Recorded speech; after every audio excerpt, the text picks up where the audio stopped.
Burke as our city attorney as well. Okay. Great, thank you. Okay, and we are now streaming. All right. Thank you, Eileen. Well, welcome everyone to the August 10th meeting of the Economic Development Subcommittee. I'm going to start out with a public comment on items not on the agenda. Eileen, do we have anyone waiting in the queue to give us public comment on items not on the agenda? And if you could also remind us how those comments will be taken this morning. Absolutely. We do not have any raised hands at this time, nor do we have any general public comment not related to an item for today's call. For the public, if you wish to make a comment via Zoom, please select the raise hand button. If you are dialing in via telephone, please dial *9 to raise your hand. Each speaker will have 3 minutes. A countdown timer will appear for the convenience of the speaker and viewers. Please make sure to unmute yourself when you are invited to do so. Your microphone will be muted at the end of that countdown. Additionally, for those of you who have provided early public comment, whether through email or via voicemail, that constitutes your 3 minutes per item. So you will only be, each member of the public is only allowed to comment once on a particular item. Thanks so much. Thank you, and that policy will continue as well during 3.2. So that policy will run throughout the meeting. And if you could start us off, Raisa, on 3.1. Okay, I'm gonna, Eileen, can you, oh, here I found Socorro. I'm gonna elevate Socorro to panelist as well. And if Amy Lyle is available, she can come on up too. So this item is really just, I wanted it to be a short introductory conversation because we want to save most of our time, obviously, for short-term rentals. But really it comes from statements that we heard during the ARPA PG&E one-time funding study session that you had. And I believe, Victoria, you're the one who sort of introduced this idea of a desire to understand programs, projects, and initiatives through a lens of economy, equity, and sustainability. And so I just kind of wanted to open up a conversation, a quick conversation, or just an introduction to what this means to you, how we might be able to pursue this, and really specifically, perhaps what it is to model it through the Economic Development Subcommittee, to see if we can answer your questions through this model. It was specific to the one-time funds, but can we, should we, and is it your desire to make it more of a consideration for other things? And then lastly, I just want to point out that the county is modeling, at least on the equity front, when it comes to not just their one-time funding, but I think in general, they're looking to have this integrated more broadly. And then lastly, also the president, at least on equity, did an executive order on advancing racial equity for underserved and support of underserved communities. And then the final element to this is the greenhouse gas sort of environmental report just came out, and it doesn't look good. So that is just laying it out, and it's we're here, Amy, Socorro, and Beatrice, to kind of understand what you're interested in it and how we might be able to help. You know what? Maybe what we could start is how staff heard the council and what their understanding is of what we were looking for, and then allow, firstly, Victoria to augment and enhance that understanding, if necessary. And it may have been captured because there's a looking, that lens is an important one, and we want to make sure that everyone is, at least in the beginning, kind of on the same page, so we're walking in the same direction. Well, I can tell you what I heard was very specific, was economy, equity, and sustainability, very specifically related to the one-time fund request that you were presented at the study session. And where I saw an opportunity is because I don't know the degree to which that will be applied for the next study session. I think we're still working that out.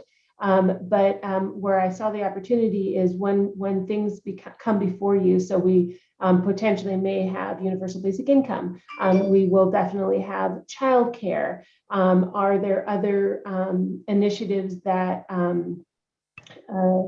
that we'll be seeing? I can't think of them off the top of my head, of course, under pressure. But other things that we might be seeing that would have an element of, or where you would like data or an understanding of some degree of analysis on whatever the subject might be. So minimum wage, we did that a couple of years ago. What was that, 2019, 2020? Obviously we have a lot to say about the economy. There was a huge portion of equity. I don't know if there was anything sustainability specific to that one, but we can certainly look at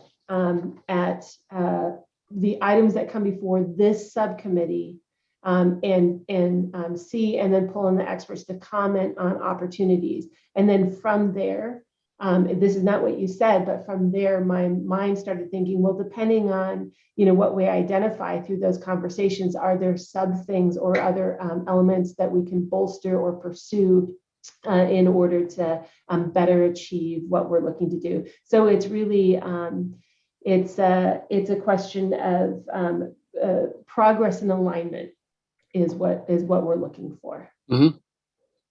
Does that help? Point.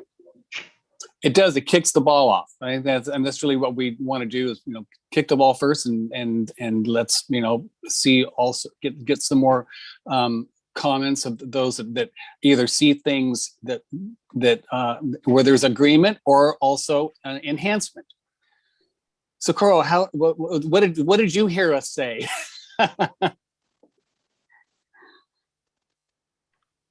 Well, I certainly still looking for some clarity and depth, but what I thought generally that you were asking for, particularly around the ARPA dollars, is a way to help you prioritize your decision making, because everything that will come before you is certainly something that will be valuable for the city. The question is, which ones do we fund first with this funding, and how can we help you think about those decisions so that you can feel confident in the decisions you're making as a council? So when I heard the discussion about equity, it really was around, and these three pillars was around how will we make decisions and how will we prioritize, and they are big questions coming before you. And so however we can help with that framework and the ways in which it makes sense to you, we're certainly ready and available.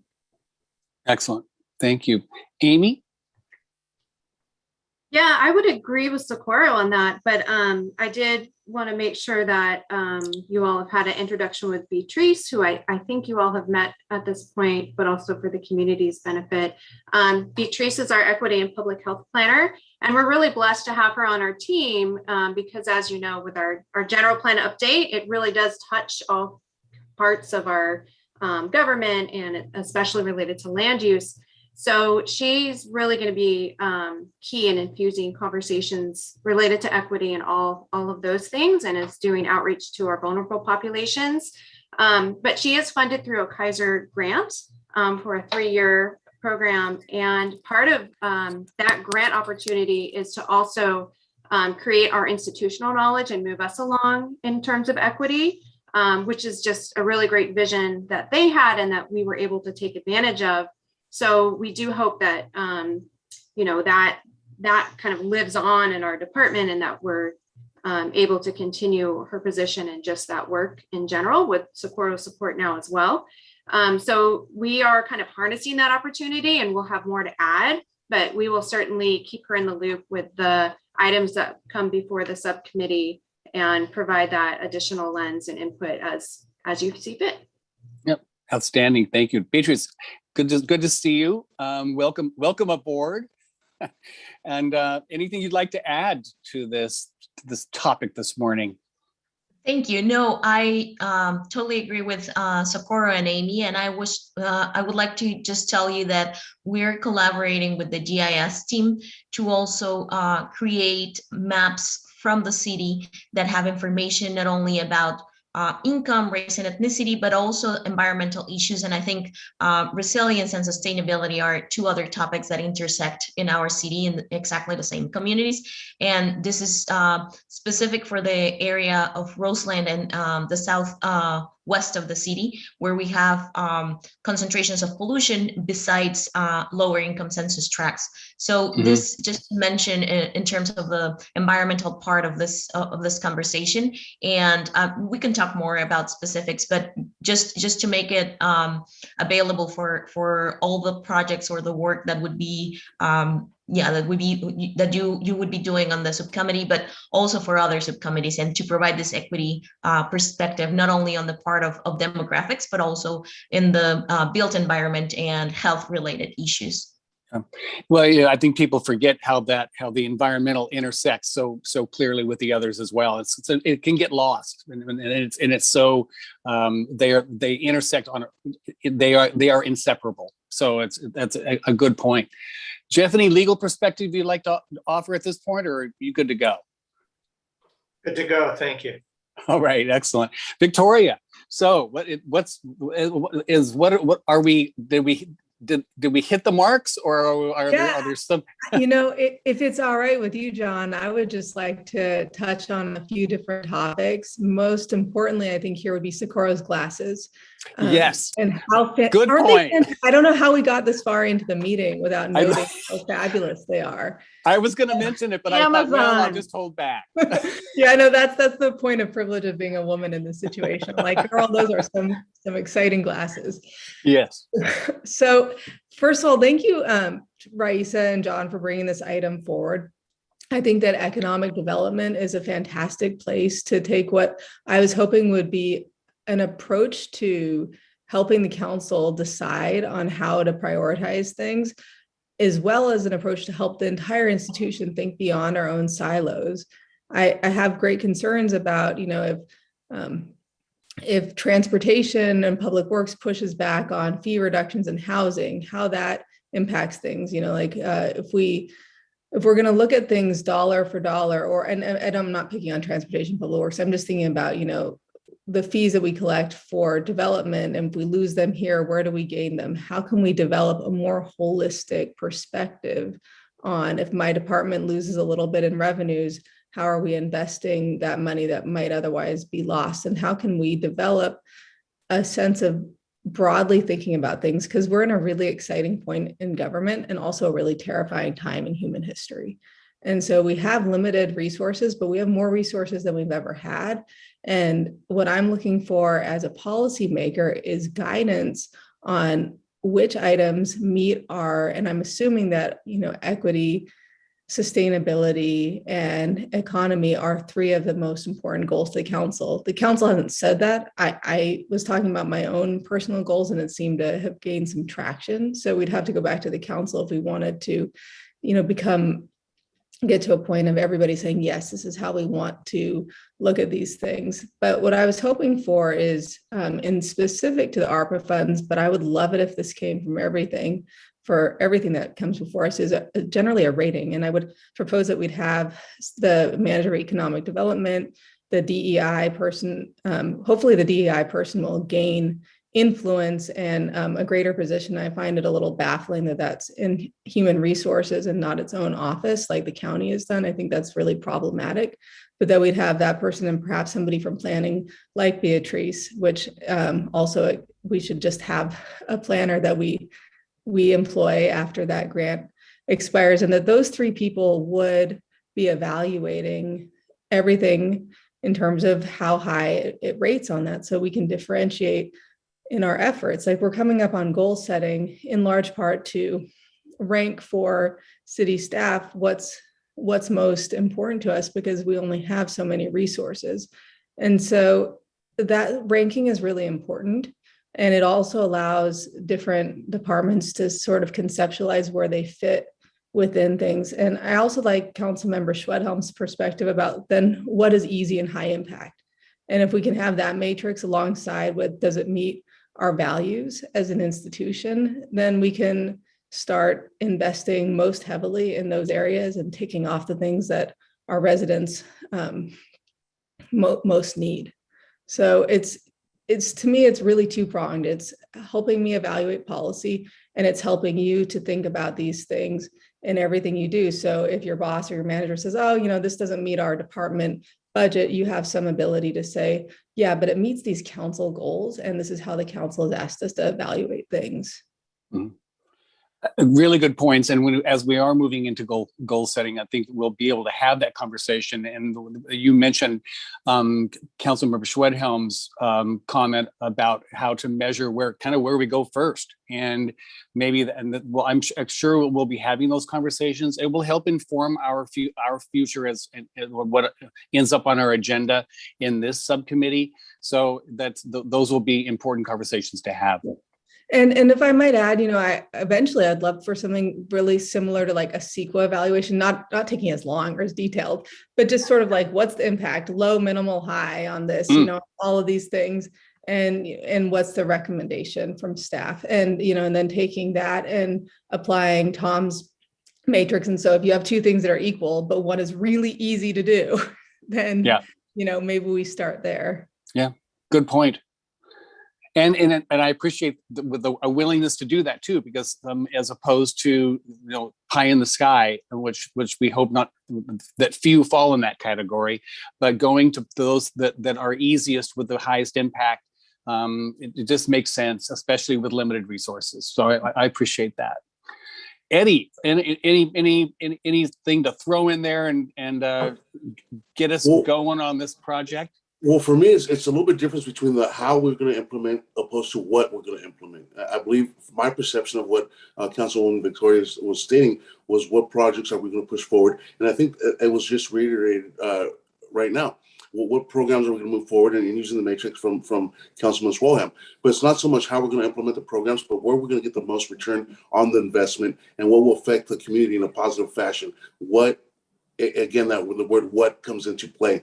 Really not how we're going to do it. The word "how" for me is going to be more of our outreach strategies that we implement into the community and really bringing them forefront. I can tell you that right now with the road repair that's happening in Southwest Santa Rosa, I'm getting a great amount of feedback. The city, the people of Roseland specifically are seeing that changes are happening, and I'm seeing the participation level increase tenfold. Now they're saying, how do we come involved? We're seeing that the city is listening. We're seeing that the city is participating, and we're seeing that there's changes that are happening in our home. So we're definitely seeing that the change of direction and really the way that people are perceiving government in Roseland. So now that we're capturing the hearts. Now it's what can we do to really implement changes? What can we do? And that's really where I see the equity lens of how can we get the most return on investment, whether it's a childcare, whether it's in moving forward with the Roseland project. And that's a big topic that's happening right now in the district, and we're seeing the what can we do. So for me, the equity lens really is the what positive changes can we produce in the community with the ARPA funds, and maybe even further, what other grants are there out there available that would help us stack that fund account so we can actually make more changes in the future. I know that there's different programs coming from the state in regards to childcare, and I actually want to present those. Raisa, I just received it yesterday from my friend Dwayne Dwight. He and I have been in great conversation, and there's plenty of programs that he's actually out there trying to proactively seek. I would love to see those funds being chased and trying to acquired for more equity change. And again, for me, the word equity means what more than it means how. I appreciate that. And, it's nice to hear the input from the community, because we don't get a lot of good news these days. And so hearing that they're feeling heard and that they're seeing change is it's really important. And, that will help us as we move into the future. And, being a self-help community, Santa Rosa being majorly self-help in many areas that will help to receive the funding that is, they see a community that's doing a good job, they want to support that. And I'm hoping that we can get some of the money that other communities will not necessarily receive because they're not already well established and going down the track. So it's good to hear the positive feedback back from the community, and their involvement is why things are happening on a regular basis in Roseland. That in addition to a commitment not only by the council but by staff as well. So it's really important. And if I could add to that, right now Roseland specifically checks all the boxes when it comes to the ARPA funds that would be invested into certain communities. So I see that as a positive, and really maybe it's the amount of pain that we suffered throughout the decades, but now it's almost like a reward that we should be expecting from our federal government. And if we can definitely vie for those funds, the stage is set. And I would love to see us go for more funds and beyond the ARPA, beyond other programs that are available to us. I really see the need for them. And again, we check off the boxes. It's definitely an opportunity. Well, that's what it takes when you're going for grant funding. So that's good news. Well, if everyone's okay with it, I'm going to move to public comment on this item. Eileen, do you have anyone waiting to comment on 3.1? Yes, we do have one individual. So just one moment.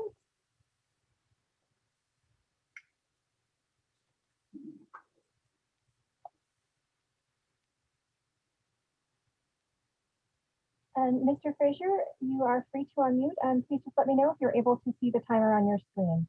Yes, I am. I hope you can hear me okay. We can. Thank you. Yes, this is Eric Frazier. I'm a resident of Santa Rosa. And I very much appreciate this on today's agenda. I especially enjoyed hearing the comments of Councilmember Alvarez and some of the staff regarding this issue. It strikes me, though, that in order to be sincere about economy, equity, and sustainability, the city must be committed to transparency, truth, and justice. And in our observation, the city is nowhere near that. We'll see many topics coming forward where the city and the city's staff and electeds try to obfuscate the issues,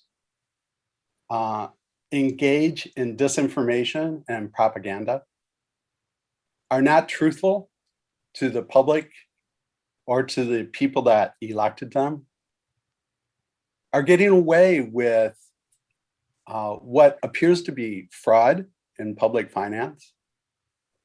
So we do question the commitment, the serious commitment that's necessary to transparency, truth, and justice in order for economy, equity, and sustainability to have any relevance. Thank you very much. Thank you, Mr. Frazier. Eileen, any other comments? Yes, we do have an additional individual, Gig Hightow. If you would please confirm if you're able to see the timer. Yes, I see it. Great, thank you. It's Gig Hideout, Burbank Gardens neighborhood, Santa Rosa resident. Full disclosure, also part-time city staff for IT, but I'm not on working right now, so this is my private personal opinion. When you're talking about many complicated social issues, economics, equity, sustainability, in one way or another, everything involves all these things. And when you have specific ordinances or decisions to make by the council, and you basically have to vote yes or no, and everything is involved, well, how do you say, well, which is more important? How do you evaluate all these different, essentially human characteristics and effects? There's not necessarily a number or amount that you can say, okay, how much is it is. So what you have to do is you have to prepare like a scale of degrees of how important these things are. The specific issue is on a general, category like equity, for example. So you have to make a scale in qualitative terms, like affects 1,000 people or completely changes lifestyles or makes it extremely difficult to get a job, or whatever you determine are the issues of equity that you're evaluating at a certain level as to be very serious to not serious. How do you determine what's serious? You have to define that before, the issue comes up to a vote. So that will take some work and some thought to make those scales. But if you have a scale for economy and a scale for equity and a scale for, sustainability based on qualitative things, then when an issue comes up to the council to vote yes or no, you can say, let's see, okay, equity, well, it's sort of a 2. Okay, sustainability, well, it's kind of a 3. Okay, and then you can basically, make your decision. Otherwise, everything is involved with everything, and you're always stuck with that dilemma of, well, you're helping some, but you're hurting others. So that's my comments. Basically, a social evaluation technique that needed to be set up in advance. So that's all I have to say, and good luck with that. I may be able to help, actually, but that's a different topic. Okay, thank you. Bye. Thanks, Gig. And you just articulated part of the challenge of moving forward and why we have some really great people working on those on the very scales that you're talking about. So it's part of our challenge. But thank you for your comments. Eileen, any others? That is the last of the public comment for this item. I would like to just take a moment, as we've had some additional people join since the beginning of the call. For the individuals who provided early comment, whether that was via voicemail or email, that constitutes the 3 minutes that each individual is allotted for a specific item. Thank you for that clarification. So let's move on then to 3.2. Raisa, you want to kick this off? Or go ahead. But before we do, I just want to just conclude this, just to make sure I understand what we're going to do. So until we're directed by council, that's a different thing related to the ARPA and PG&E funds. That would have to come through council and the city manager or some other direction. But specific for this, for what we see through this program, Socorro, Beatrice, Amy and I will sort of meet and sort of figure out what that might look like going forward. To help guide things, because we have a number of things that I think would be good trials coming up in the September agenda. Yeah, good point. Thanks for clarifying that. Victoria. Yeah, I just wanted to mention that much of what Gig mentioned in his public comment, I thought were useful supplements to my comments in terms of helping us to get away from the, well, some people lose and some people win from every decision that we make. This is probably too broad a feedback or a vision for easily implementing quickly. And so I hope that it's not overwhelming and I didn't give you guys too much to consider, rather just a way to look at things. Yeah, no, it was really, really helpful. And so I think we have something to work with and to as a better understanding, at least as it pertains to this subcommittee, on how we can move forward and actually maybe model it for. This is a really exciting, sorry to cut you off, subcommittee. That's okay. And this is a good start too, because I was, there could be so many different ways to approach this, and we have to pick one and go, and then make adjustments as time goes on. So good input, excellent input. I appreciate it. Thank you. Okay, so now, for the next item is. So 3.2. Yeah, short-term stay. So we're going to elevate a number of other people, and I'm going to hand this over actually to Sherry Meads to present. Good morning, Chair Sawyer and members of the council. Eileen, I have a brief presentation to go along with our discussion. The main thing I want to say is that today we're here to talk about short-term rentals, what's happening right now, and we're going to go over some policy considerations for discussion. Our main objective is for us to come away with some direction for how to proceed with this short-term rental, also known as vacation rentals, Airbnb, VRBO, we've all heard of them, how best to make sure that they're compatible with our city. Next slide, please.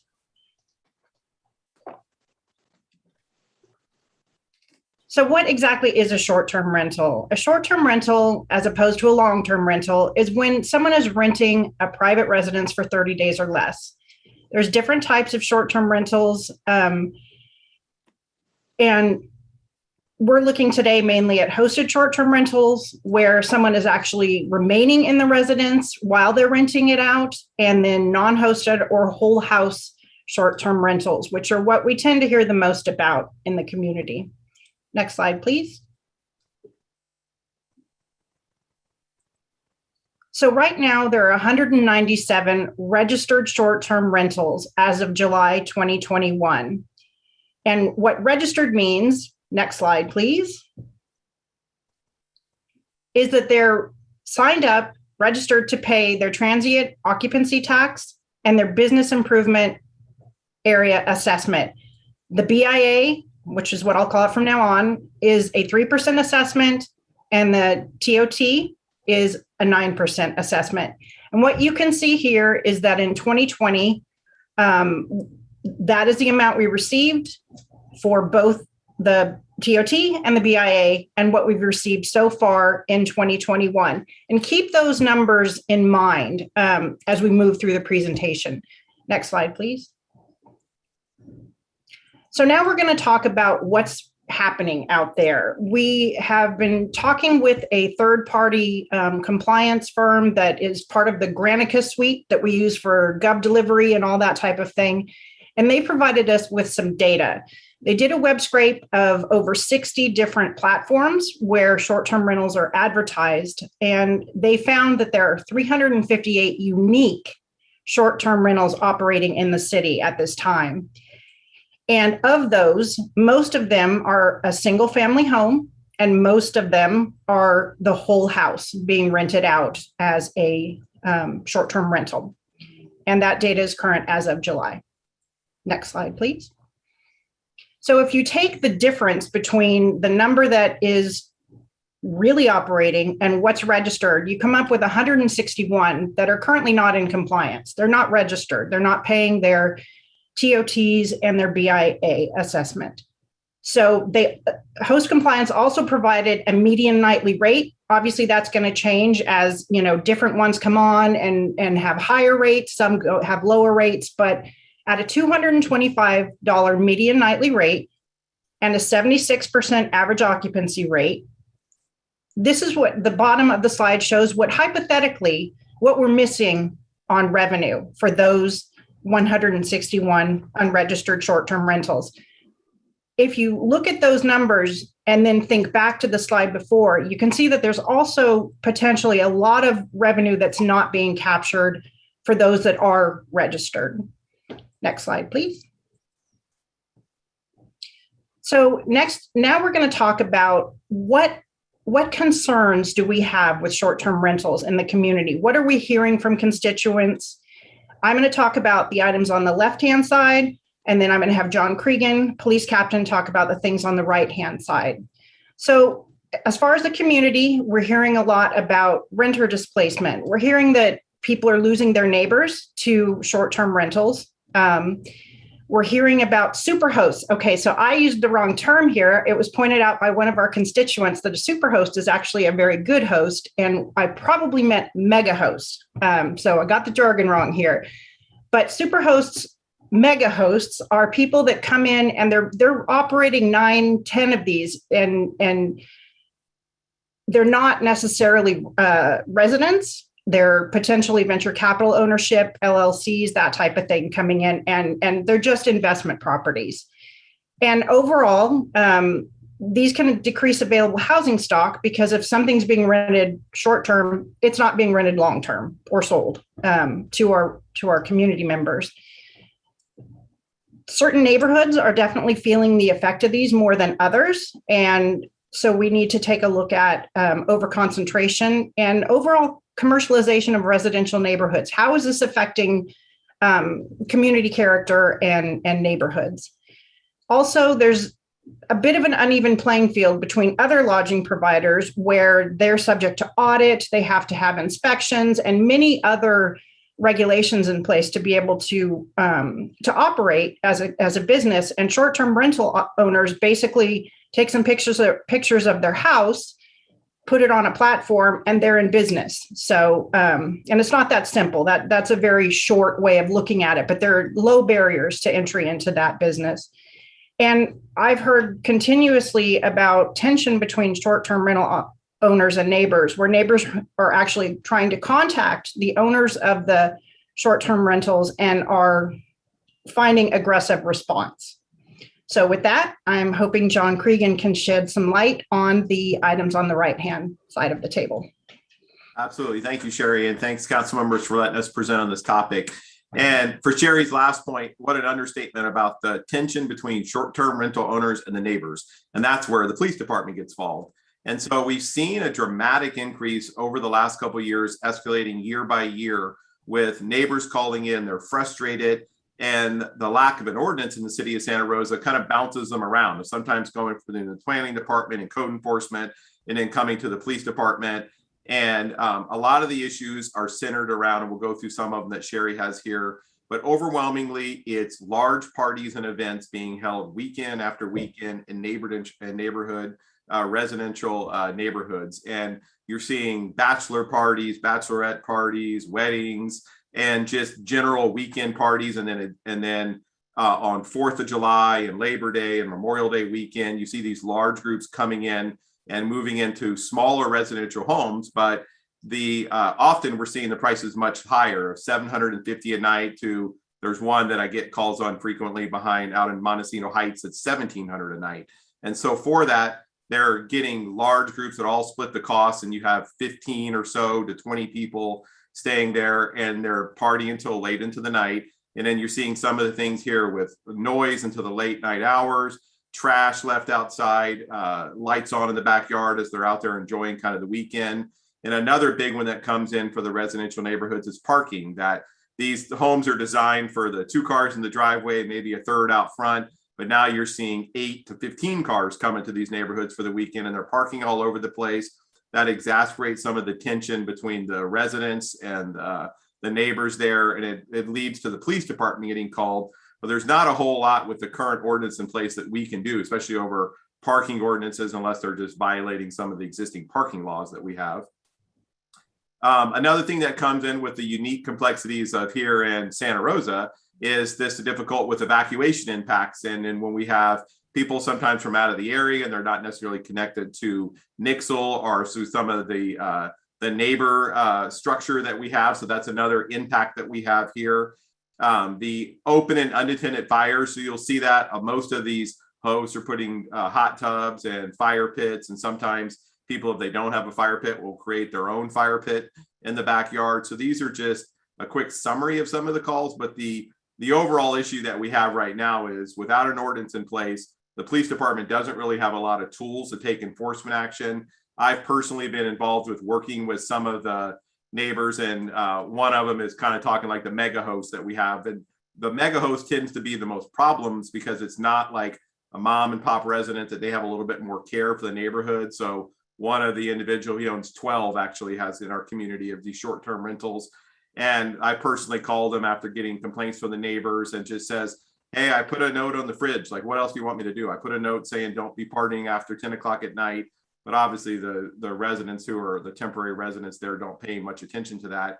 And then the neighbors are just so frustrated after weekend of really having an impact on their home lives, and talking about kids who can't sleep at night because of the loud partying. And it just turns into such an impact. So we have some who are just saying, hey, we're leaving the neighborhood. We're selling our homes. We're moving out of Santa Rosa just because we can't deal with it anymore. And they voice a lot of frustration to the police department. So it's difficult for us because we're trying to do a better job of providing some service to our community, and hopefully looking for some more tools to be able to support our line level staff out there dealing with this.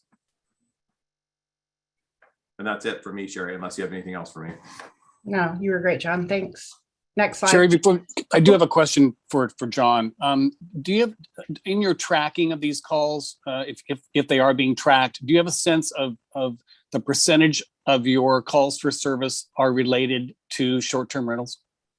That's a great question. So I've been trying to do a better job of quantifying that, because what makes it really difficult right now is that they're often just entered on generic things of noise complaints or fights or parking, and it doesn't have that subcategory of showing that it's a short-term rental, because our records management system doesn't like separate a short-term rental fight call versus just a regular fight call in a neighborhood or parking issue. So we're working internally of some ways that we can capture that.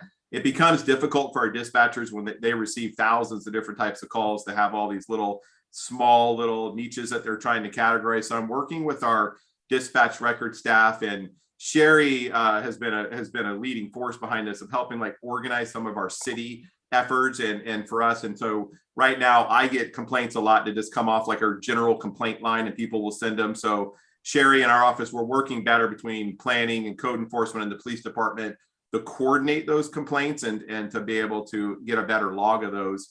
But I can't tell you an accurate percentage of our police calls for service. I can tell you this anecdotally of overseeing our field service division the last couple of years, that it's certainly increasing, and kind of the frustrations from the neighbors, those calls that I get in voicemails, emails, and through community meetings is certainly on the rise. Thank you for that. Council, any questions for John? I'll stay here for the rest of the presentation too, if anything else comes up from public comments or from the rest of the discussion. Okay, thanks. I appreciate that. Yeah, now's maybe a good time for me to mention that we actually have a pretty deep bench again today. John is obviously here. We have Claire, interim city manager. We have Megan Lackey, who's a code enforcement officer, so she's out there in the field. We have Jesse Oswald, our chief building official, Alan Alton, Deputy Director of Finance, and of course, Raisa, who has taken some of these emails as well. So next slide, please. Wait, before we move on, Victoria, did you want to ask John a question? You know, I did. First of all, I really appreciate the level and clarity of the presentation so far, both from Sherry and John. And I think I'll hold my questions till further on since he's sticking around. Thank you. Excellent. Thanks, Victoria. And we also are getting some questions also in the chat piece. Are those being tracked, Eileen? Yeah, we can track those. Okay, Yeah. just because some of them are, or at least I saw one has been answered, but another one they're bringing up some important possibilities, things to consider in the future as we move down this road. So go ahead, Sherry. Thank you. So Eileen, we can move ahead. So this is just an example of how bad it can get. One of the questions I briefly took a look at the chat is, are we hearing, are these widespread? Are they mainly about the same address? There is one address that during the months of June and July, more than 30 complaints were received from 14 different people. So it's not just one person, it's the neighbors in general. And so it can get that bad. Next slide, please. Now the slide looks a little overwhelming, but what I've tried to do here is provide a menu of options of things we can look at that will help enforce an ordinance that can make a difference and increase neighborhood compatibility, safety, and try to get rid of any of the nuisance factors. And where these came from are other jurisdictions. These are all things that I've looked at, probably 50 different jurisdictions and tried to see what is working for them and how they have managed to create an ordinance that is not only that is enforceable. So I don't think we'll go through each one of these here, but I'm hoping by the end of the presentation, if you guys have had a chance to look at this, we can discuss it further. We can always come back to this to get an idea of what you guys consider the most important things to focus on. There's another page of them. Next slide, please. So these are all, again, things that we can look at. Things that we can look at in detail. Next slide, please. So as good as an ordinance can be, it's nothing without enforcement. And so this slide points out that it's a multi-departmental, multifaceted effort that will be required to enforce whatever ordinance that we do pass, that it involves police, code enforcement, planning, finance, and a third party potential, which I'll discuss a little bit later in the program support area. And some of the mechanisms, again, we look at an annual review, a renewal, and the reason for this would be to verify that they're paying their TOTs and BIA, that they have, it's a good way to balance that with any complaints that have been lodged against the property, increasing financial penalties so that it's not just a cost of doing business, if you will. If there's only $100 fine and somebody's charging $1,700 a night, that's not necessarily going to have much teeth to it. And then ultimately, permit revocation would be something to consider for multiple offenses. Next slide, please. So there are different pathways that we want to talk about today. And the typical pathway for an ordinance is to have a draft ordinance, go through the Planning Commission to City Council. And as you can see, and this is an optimistic timeline. If we did this typical but streamlined pathway, it would most likely not be effective until March, April, sometime around that point in 2022. And that's barring any emergencies that could delay it even more. An urgency ordinance, on the other hand, we do a draft ordinance. We would come back to the subcommittee and review that with you guys. And then it would go to City Council and become effective immediately. Next slide, please.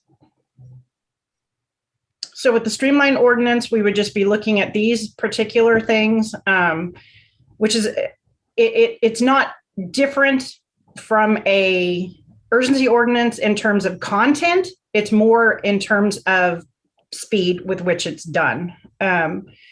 It does include Planning Commission vetting, which an urgency ordinance would not. Next slide, please. So the urgency ordinance is something that is possible if it is for the immediate preservation of public peace, health, or safety, which obviously this rises to. We've checked with legal and have been given the go-ahead if this is something that the subcommittee recommends. It does require a 5 of 7 council vote for adoption. Next slide, please. So, program support.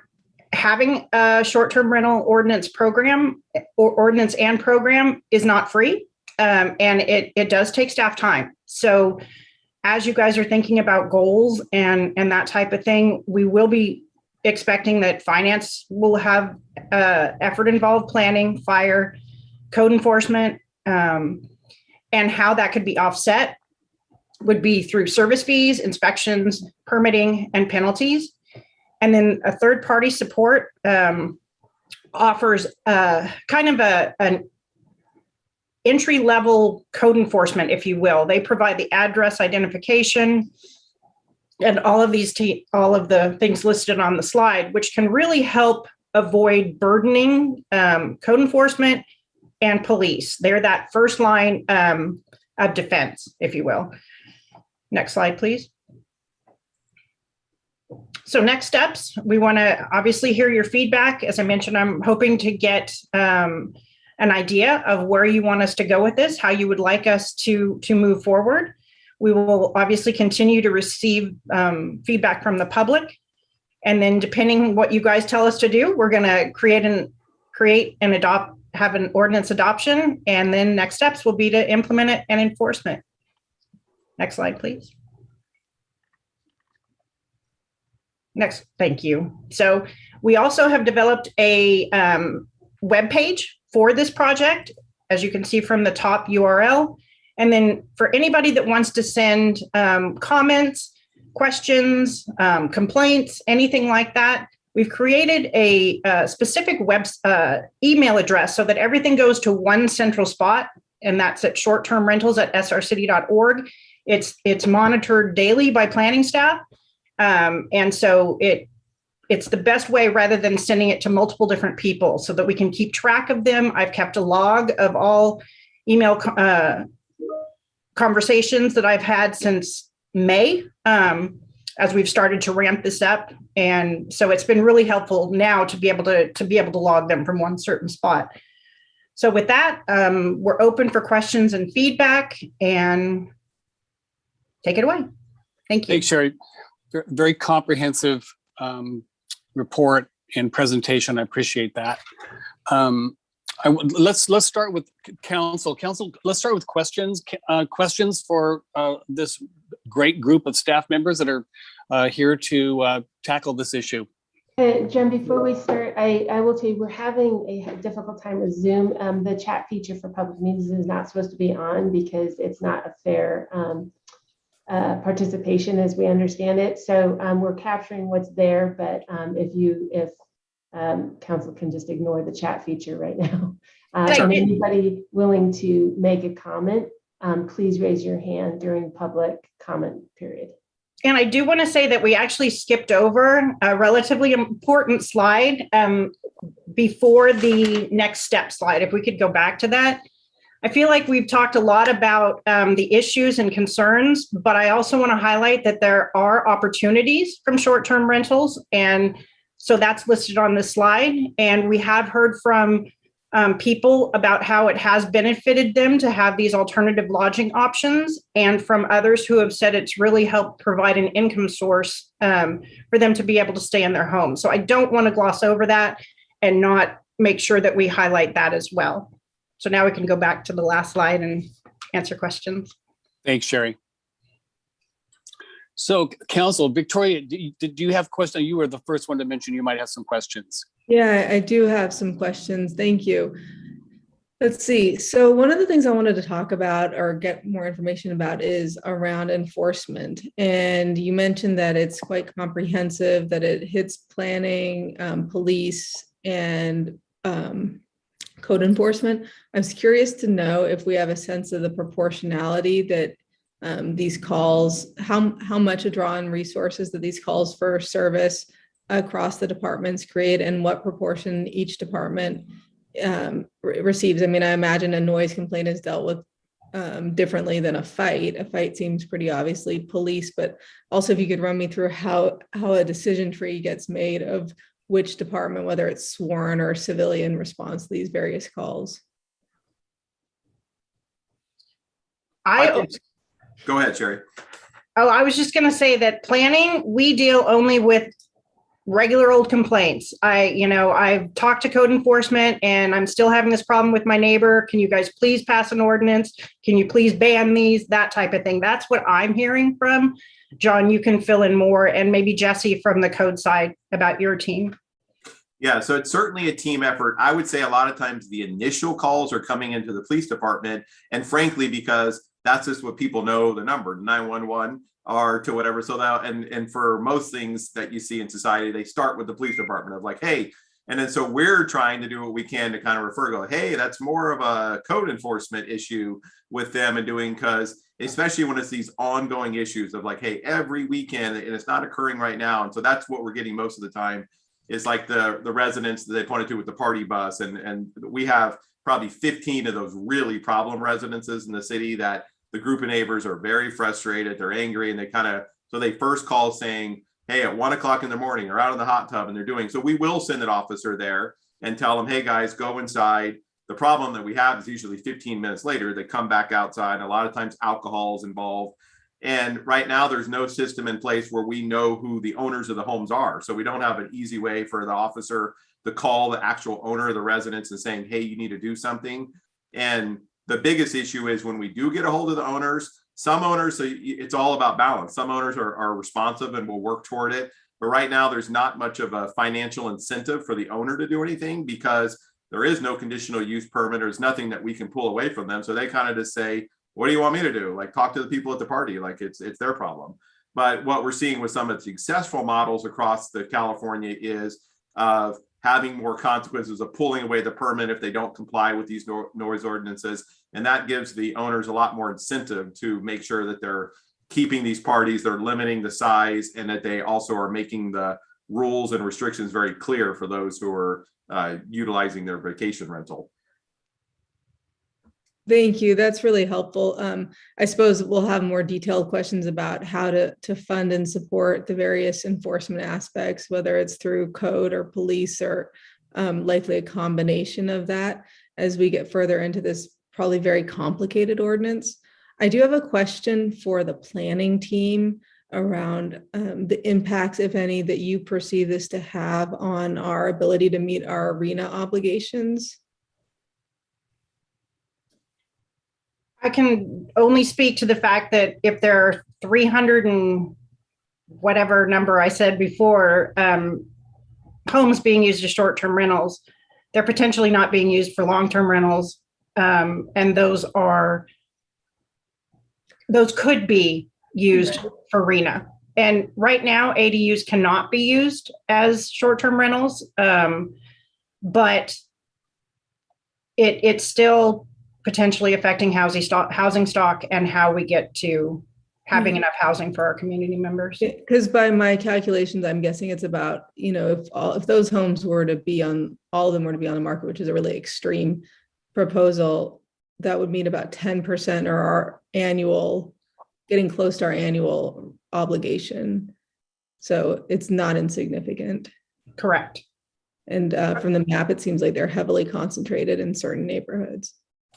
Right. Hi, I'm Claire Hartman, interim assistant city manager, but also overseeing planning currently.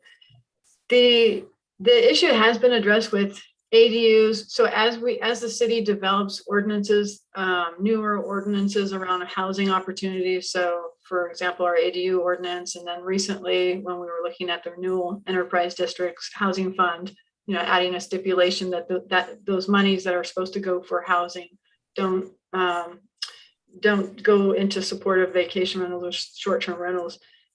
We are starting to look at these loopholes where we would normally be pushing resources into production of housing, where we're losing them with this interest of short-term rentals. And I think the increase in short-term rentals is a real thing for Santa Rosa, where we haven't had an ordinance, we haven't needed to regulate vacation rentals, where we're at this critical point now where it is impacting our housing stock, and we haven't come out of our housing crisis yet. So we still need that flexibility, and so that is why we're bringing it, because it is kind of getting to that point where it is starting to impact our availability of housing.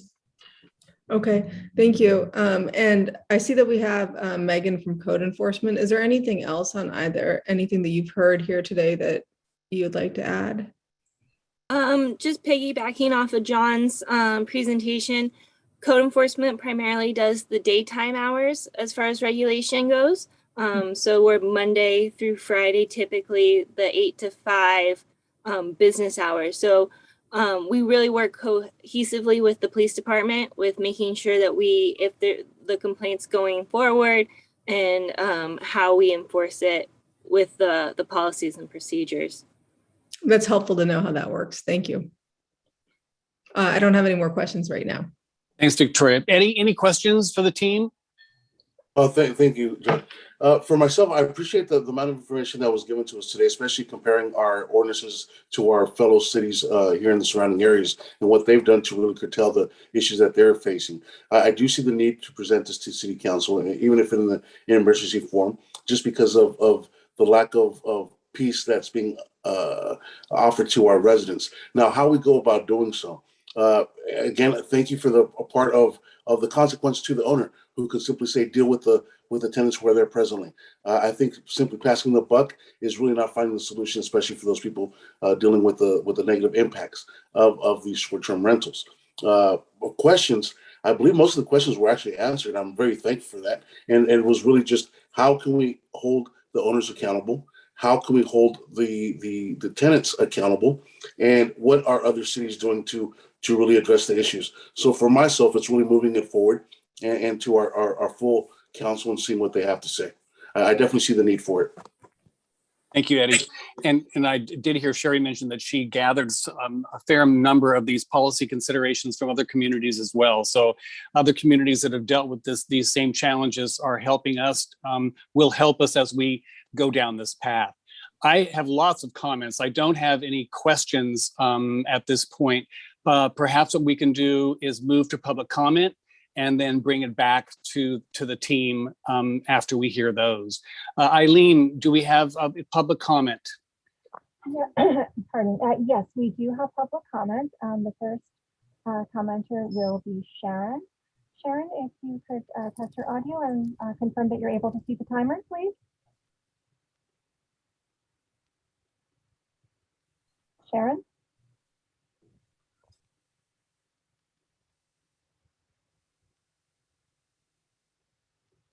Perhaps we can go back to Sharon. We'll go ahead and start with Kunal. Hello, this is Rick Abbott. Should I talk? Yes. Oh, For Sharon. For Sharon? For Sharon, yes, absolutely.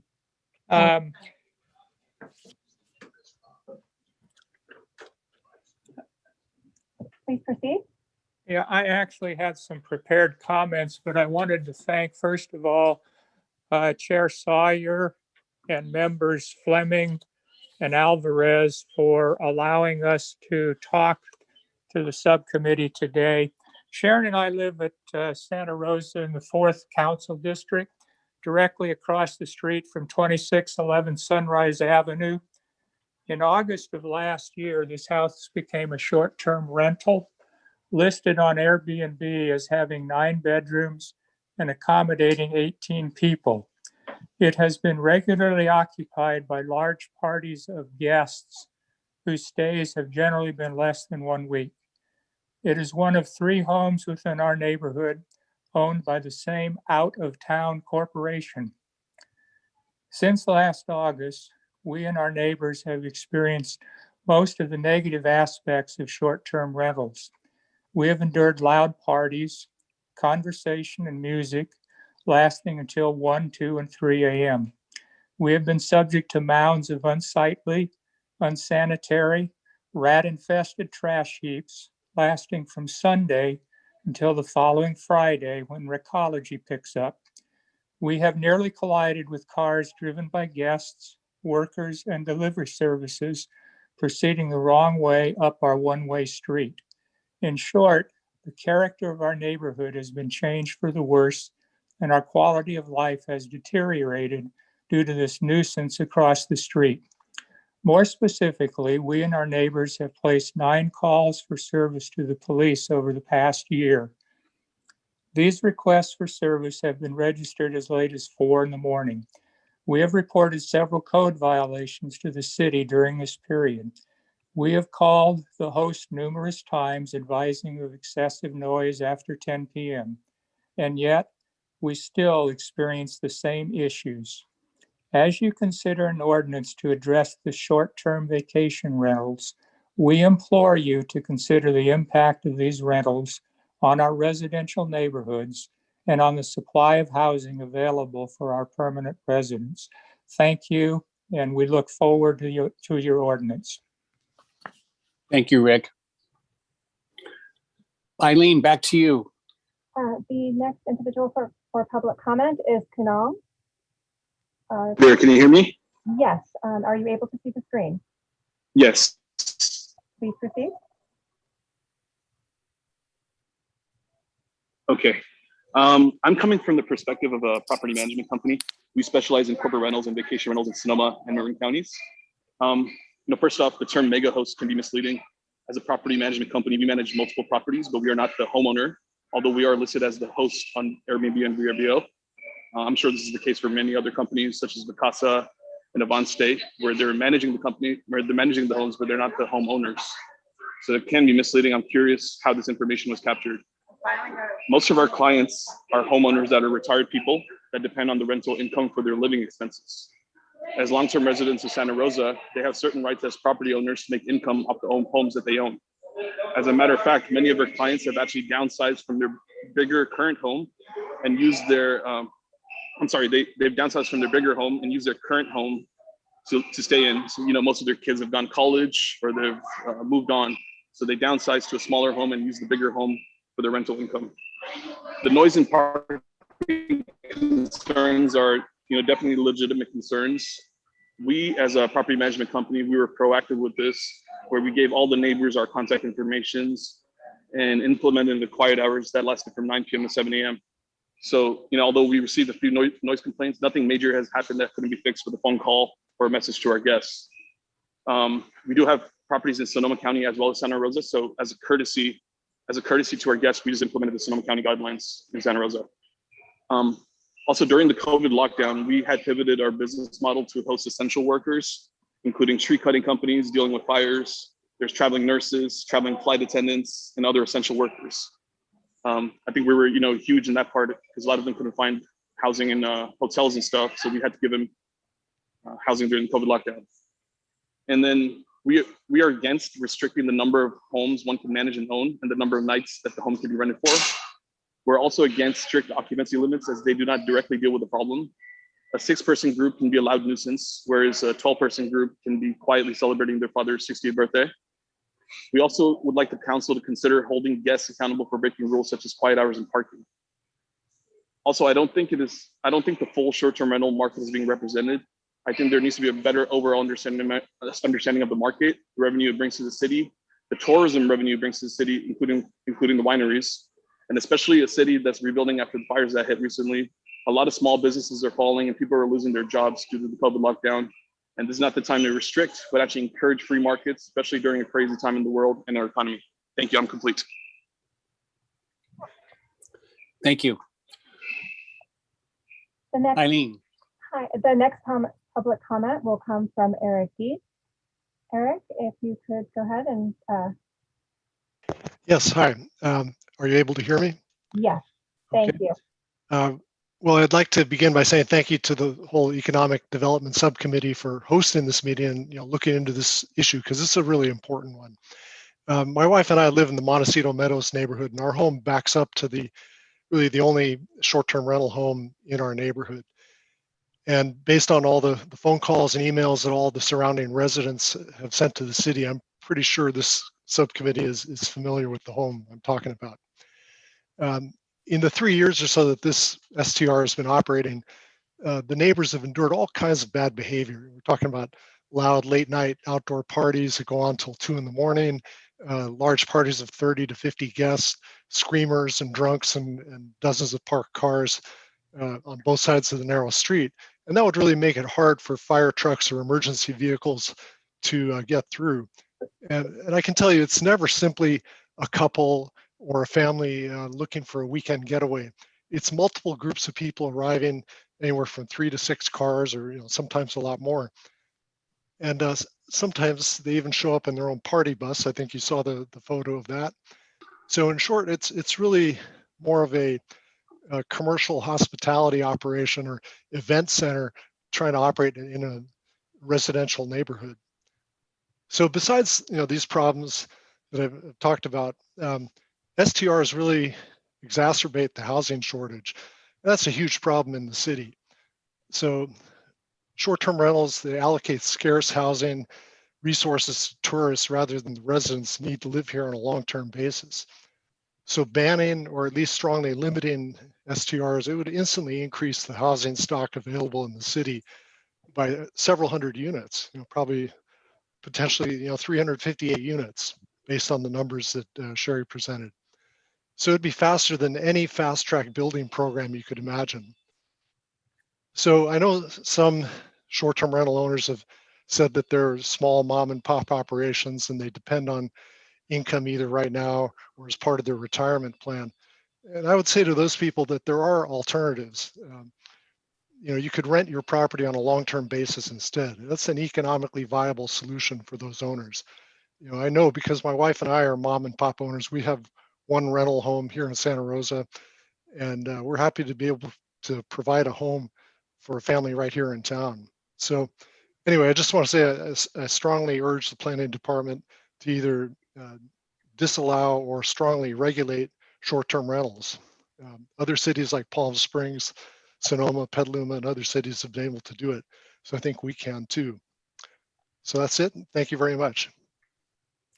Thank you. Eileen. The next public speaker will be Mary Kay Pedersen. Mary Kay, if you please unmute.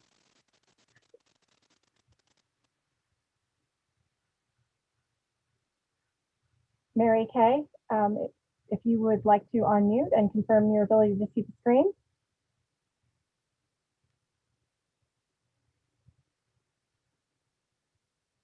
Mary Kay has dropped off the call. The next person for public comment is Peter Arnold. Peter, if you would please unmute and confirm your ability to see the screen. Hi, yeah, I can see the screen. All right, so as Pete Arnold, I'm a Santa Rosa resident, also over the Montecito Meadows neighborhood. And I'm not going to repeat some of the stuff that's already been talked about this property, and we have a very similar situation to the first commenter. The things that I wanted just to bring to the highlight is concern about safety. We live in a tier 3 neighborhood. Tier 3 is the highest fire danger neighborhood in the state. It represents about 5% of all the state. So after being spared from the Tubbs fire by about 3/10 of a mile and the glass fire by about a mile, we have great concerns about strangers showing up night after night into our neighborhood, which is fairly wooded. We might have, a cigarette tossed away or a joint or whatever could burn our neighborhood down. I have wonderful neighbors, and we all have lived through these difficult times, and we take care of each other. And just having this steady stream of strangers in our neighborhood, I think that can't be emphasized enough. This invention of a phone app that can turn your house into a hotel with a few taps of your phone, and we're all supposed to just take, the times have changed. And what used to be neighborhoods were places where you knew your neighbors and your neighbors stuck around a long time. Suddenly, every night, a new set of people into our house, into our neighborhood. Let's see, all things I want to say about the possible restrictions or ordinance is that I hope that it not be reactive, that it puts the neighbors in a place where they have to be the ones that monitor this property and complain and get something done. It shouldn't be the responsibilities of the neighbors. And also, when looking at how other communities take care of this, I'd like the city to look into how South Lake Tahoe took care of it. They tried to put ordinances in places, and they found every which way to get around those ordinances. They finally gave up and just disallowed short-term rentals in South Lake Tahoe. I'd like to see that on the list of possibilities for a solution here. Thank you very much. Thank you, Peter. So we do have Mary Kay Pedersen, if you would please confirm your ability to see the screen. Hi, I'm sorry for the confusion before. No problem. This is Paul Pedersen. I'd like to speak on behalf of both of us. One of the items that has not been addressed so far, other than from the commercial property management, is financial impact. And an element of financial impact that I don't think has been considered is the impact on homeowners who at some point will be marketing their home. Maybe it's time for them to downsize and they need to move, or for a job change. If you're adjacent or nearby to a short-term rental, the value of your property may be significantly decreased because of having to disclose that property, short-term rental property, nearby. I think that should be strongly considered in any ordinances. We personally believe that in single-family residential zoning, commercial enterprises like short-term rentals should not be allowed. They should be restricted to commercially zoned property in the city of Santa Rosa. The other area that really needs to be considered is public safety. Within the last 90 days, we've had 2 home burglaries in our area. And this is exceptional. We haven't had a history of that in our neighborhood. And we wonder if it's related to the number of people coming and going from out of the area in the short-term rentals nearby. I'd also like to address the concern of enforcement, which is really key to any ordinances that are developed. I would question whether we want to burden our police department, public safety department, with having to enforce ongoing concerns of short-term rentals. I can't pick up the paper almost daily without reading about drugs, illegal firearms, car chases, murders, things that in my 70 plus years of living in Sonoma County and Santa Rosa have not been a part of the city to the degree they are now. I'd rather see our law enforcement officers doing what they are trained to do and responsible for, and that's keeping us safe and secure in Santa Rosa and dealing with the crime, the gang problems and so forth, not with noise violations and things that we can control by properly proposing ordinances, which I would suggest would eliminate short-term rentals in any single-family zoned residential areas of Santa Rosa. Thank you. Thank you, Mr. Pedersen. Eileen. The next commenter will be Alan. Alan, if you would please unmute and confirm your ability to see the screen. I can see the screen. Wonderful, thank you. So thanks for taking the call. My name's Alan Thomas, and I've operated a short-term rental in the West End neighborhood for, I don't know, maybe 6 years, 7 years. And there's just a lot of information. I've been involved in neighborhoods and things like that in the past, and issues associated with some of the people that are complaining up in Montecito Heights. But you could basically put in homeless or drug dealing or all kinds of stuff and just put that, in our neighborhood instead of short-term rentals. So to me, it's really more about the criminals and the lack of the ability of the Santa Rosa Police Department and the code enforcement to deal with issues that are associated with people that are doing things that are against the law. The red herring about people coming and going is really nothing more than a red herring. We have a whole new world. Someone said something about an app. Well, there's a thing called Uber Eats. There's a thing called Amazon. My wife constantly orders things on her phone, and unknown people drive reasonably and drop off packages in front of our house. Sometimes they're double parked and things like that. So things are different. By no means, if there was a short-term rental or anybody that was next to my house that was causing the issues that are associated with some of the people up in Montecito Heights, I would get to the bottom of it and figure it out. So to say that short-term rentals should be banned completely, like South Lake Tahoe, because 5% of the rentals, if we're having 15 and there's, I think the planner wasn't exactly sure how many short-term rentals there are in Santa Rosa, we're looking at 5%. So my recommendation would be to first get everybody on board, make everybody pay their fee. That would be the first thing. Then do an assessment of the issues associated after that, because as someone who has been paying from the very beginning my TOT tax, I feel that there's an unfair advantage. And then doing whatever the police department can do to deal with nuisances. This is not the only nuisances in Santa Rosa. And so first, get people on board and really go after the owners that aren't complying. If this needs to be an emergency ordinance, I'm totally okay with that. And I'm totally okay with having annual inspections and fees charged to owners to operate these things so that they don't create a nuisance in the neighborhoods. So again, thank you for your time, and I appreciate all the comments.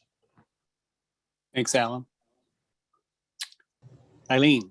The next commenter will be Eric Frazier. Eric, if you would unmute and confirm your ability to see the screen.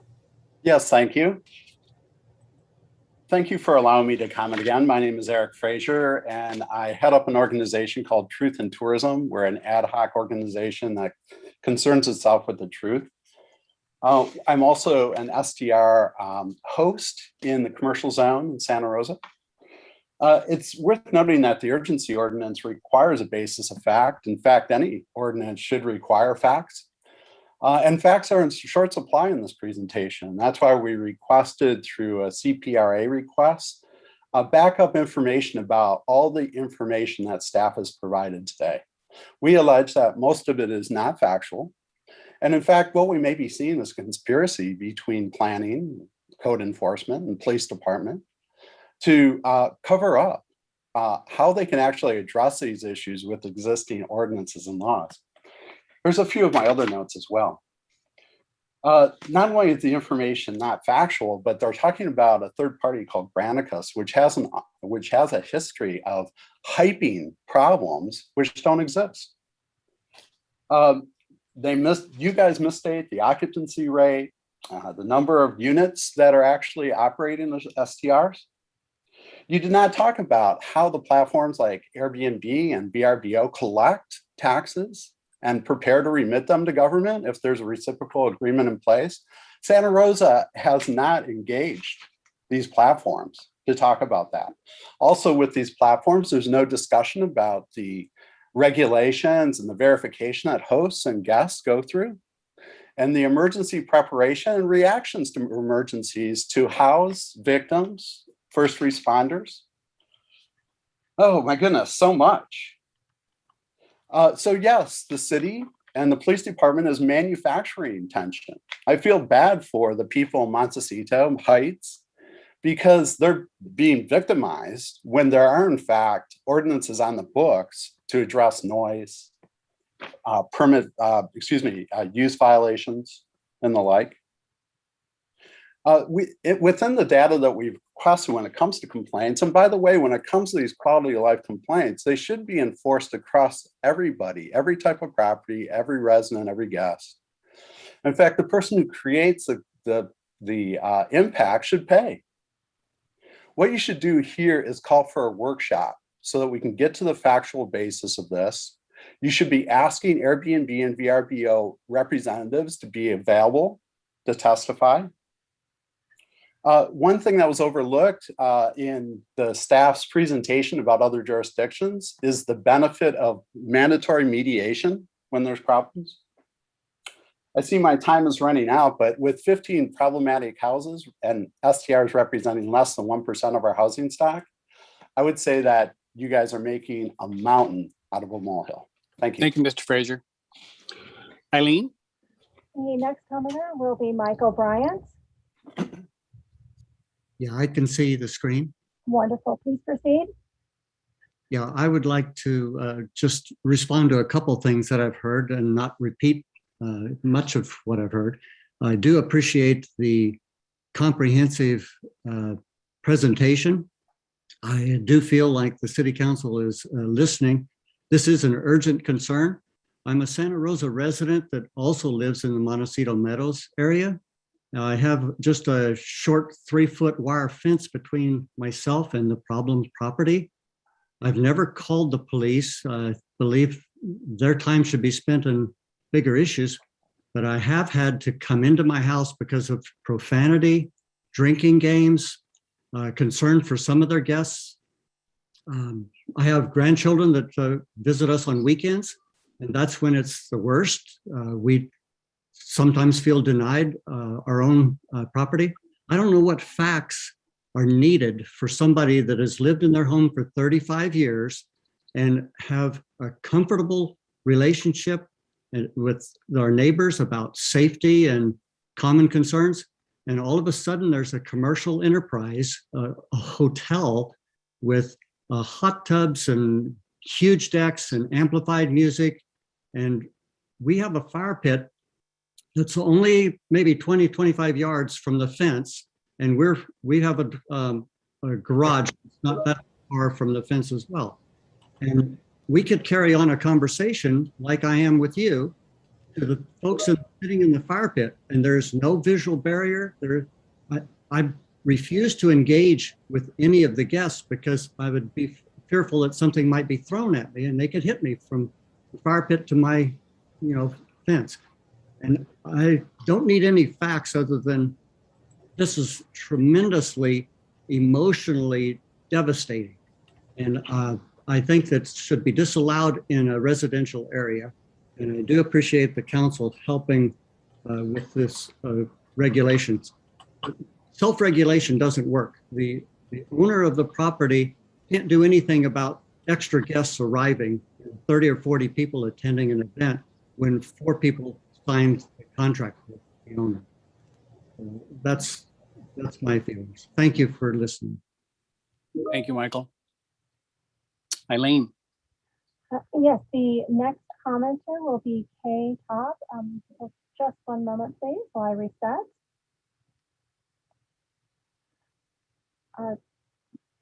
If you would please confirm your ability to speak and your ability to see the timer, that would be wonderful. Okay, can you see me? Yeah. Or hear me? I'm sorry. I think it's important. I wasn't going to speak today, but it sounds like a lot of the concerns are coming from one neighborhood. And I think it would be unfortunate for the committee to feel like it's only one neighborhood. Is this really an issue when it's not? I live in Coffee Park, and short-term rentals are certainly beginning to be an issue for us.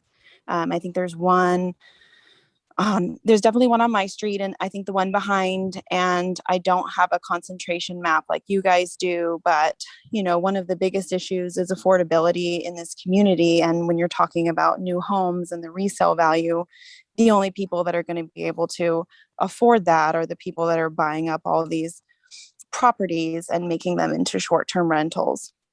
I will say I have not had the issues that some of these people have voiced, but I haven't had them yet. I think it's naive for us to think that because it's not in my neighborhood yet, it can't happen. Because I have a VRBO on my street, that I can't have those issues. It's really important for these issues to be put into place. And I'd like to say that the attitude of these owners and property managers on the call today, blaming the city department and police department when it's the neighbors who are calling in, it is us who are calling for the problem. We are not the victims of a police causing a problem. These short-term rentals are detrimental to our neighborhood. We lost a renter, and it was replaced by a vacation renter. And the idea that a mom and pop investment is a home that brings in over $8,000 a month, because we get people every 1 to 2 days on average, new people. It's about $8,000 a month that they're bringing in. And if you have multiple of these, it kind of exceeds my idea of what a mom and pop business looks like. These are hotels that are beginning to show up in our neighborhoods, and it's changing the landscape of what our neighborhood is. From someone who lost my home in this community, I like driving down the street and waving to my neighbor and saying hello to familiar faces. As someone who has children, I have neighbors that will slow down and look for my kids because we are outside. And when you have strangers every day bringing in taxis and Ubers, and they don't know the landscape of our community, so they're getting their Grubhub, and there's just multiple vehicles on top of the too many vehicles that are already on the street.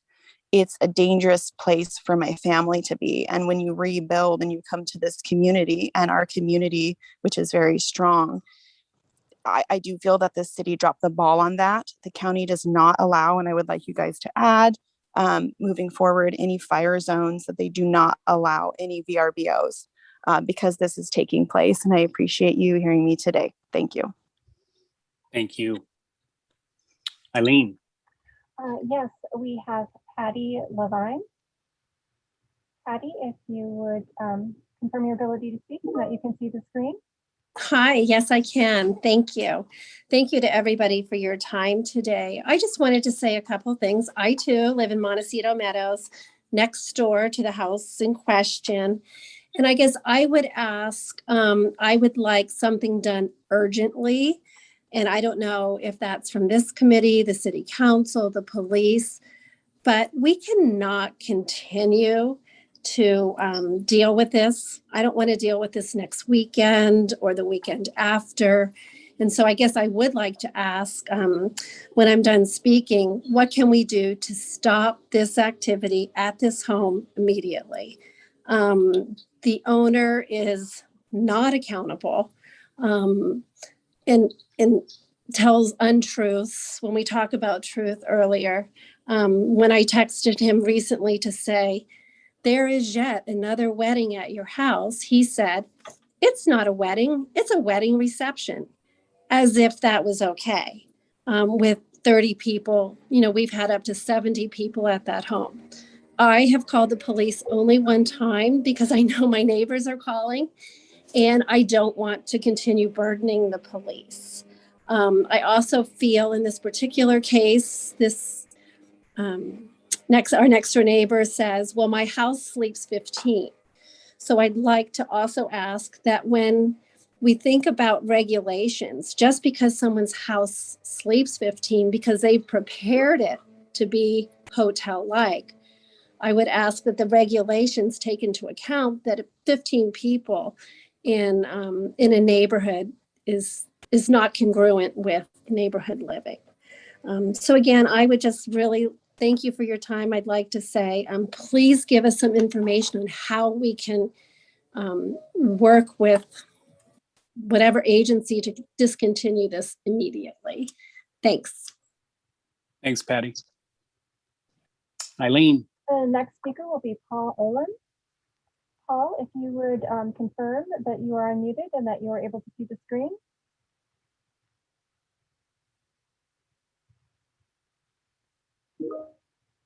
Paul, if you could unmute, please.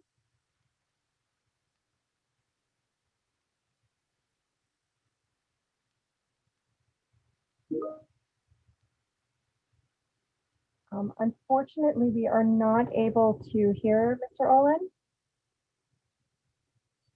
Could it be his version of Zoom? It may, or let me try seeing if I can.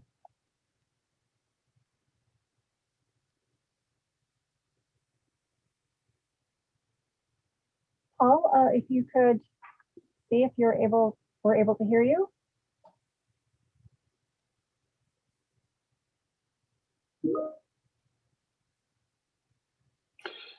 Maybe we can come back to Paul, Eileen. Hopefully, maybe we can get him on after. Absolutely. We do have, Paul is the last live commenter. We do have some voicemail comments. Let's move on to the voicemail and then back to Paul if he's able to come on. Great. So the first public commenter. Hi, this is a message for the short-term rental that we be going through the development process. And my comment is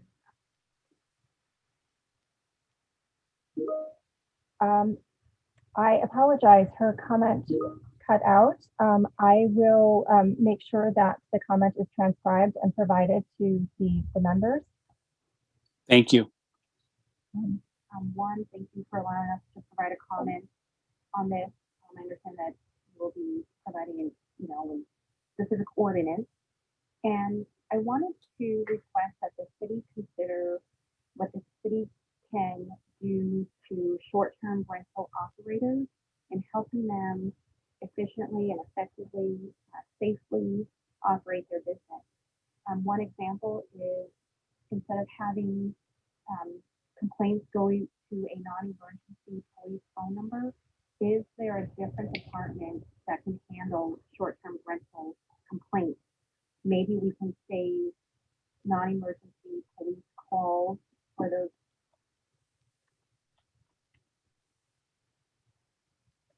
I believe we may have a buffering issue as that was still part of the first public comment. So if we can just give it a couple more seconds, hopefully it will continue. Related to needing police presence.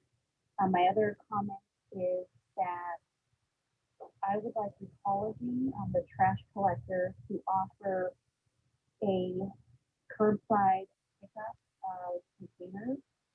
Right now, a service for the Ecology trash, compost, and recycling to go into a property to collect the containers is not available. I asked if this was available, and I had a manager come to my property from San Francisco. He stated that because Santa Rosa uses a machine-operated garbage collection truck, that their drivers weren't able to enter my property and collect the containers. For convenience, for someone that's looking to do a short-term rental, I would like Ecology to offer a curbside walk-through pickup of the containers so that we don't have to maybe hire somebody to do that on our property or ask our guests that stay at a short-term rental to do that. So I would like the city to come up with ways to help short-term operators operate that work for the community. Thank you. The second public comment? This is the public comment for Economic Development Subcommittee, which is tomorrow. My name is Paul Peck. I'm with Sonoma County. Eileen, the calls are so hard to hear, like they're basically muffled and we can't hear them at all. Is there a way to increase the volume or? There are folks all across Santa Rosa and the county. We might have to transcribe them and submit them for the public record because I think I think I'm getting the sense that we can't hear them at all. I think that would probably be a good idea, Eileen, is to get them transcribed. Absolutely, I will do that. We do have actually the second commenter is actually on the line with their hand raised. I would be happy to promote them so that they could make their comment live. Excellent.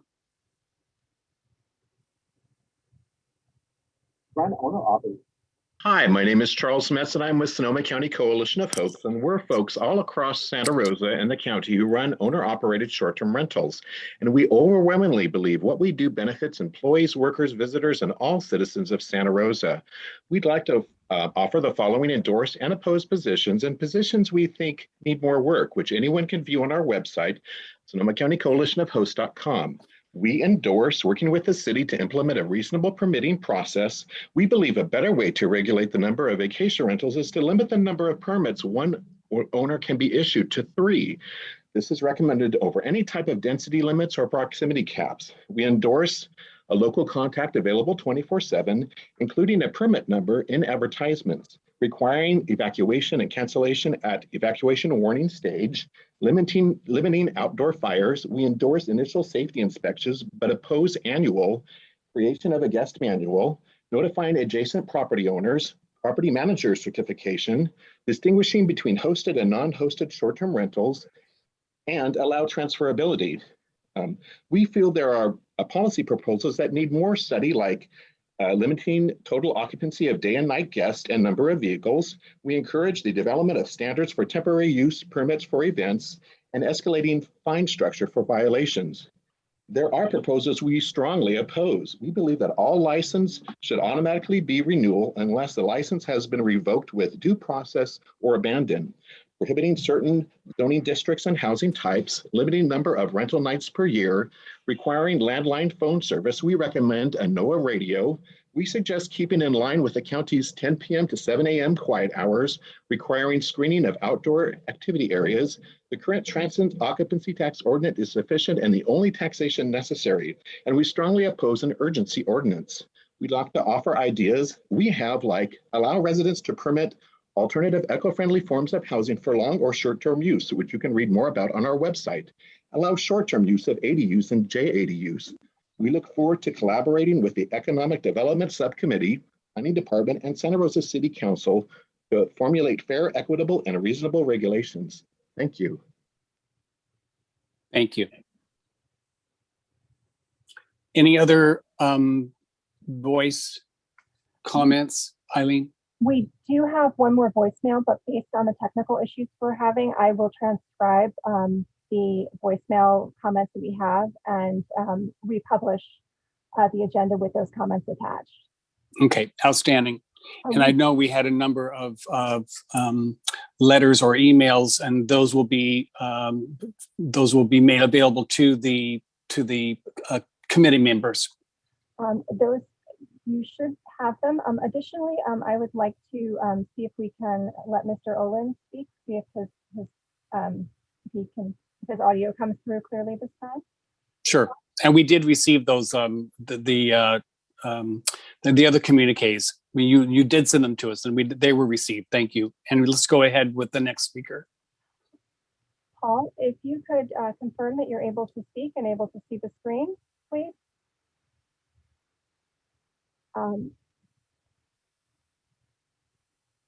Unfortunately, he has dropped off the call, and that is the last of the public comment on this item.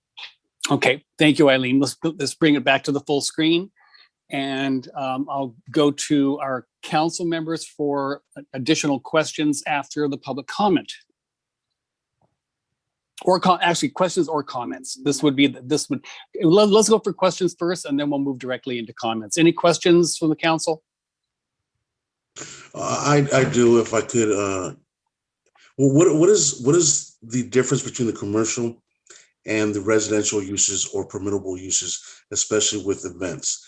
And the second question is, what currently in our ordinances forces a landlord to come to the table to discuss issues that are happening on the property? So events, Claire, do you want to take this one? Yeah, I think we can all tag team this one. So, because it's complex, right? So people can make use of their homes. They can have private events up to a point. You can't exceed the noise ordinance. You can't become a nuisance to your neighbors. So it's sort of a complex response to a complex issue. Ultimately, when you're starting to rent out your home, especially through an Airbnb process, obviously you've now become commercial. So I think the definitions of where you become a home to where you become an Airbnb is going to be part of the initiative, is to have clear distinctions and definitions, because right now we don't really have any clear distinction until it's become a nuisance, or they have commercially advertised and collected fees and have registered or not.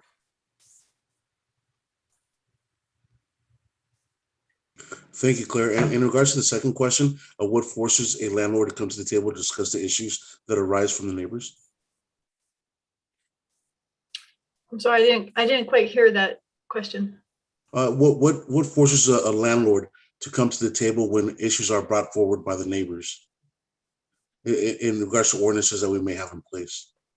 I think that is the issues that we don't currently have an ordinance in place. And so John Cregan can probably speak to this a little bit more. It's like what they rely on when we have issues, or even Megan from code, what we would normally rely on for a landlord to force a landlord to come to the table is not in place, as I understand it. So Jesse, John, or Megan, do you want to speak to that?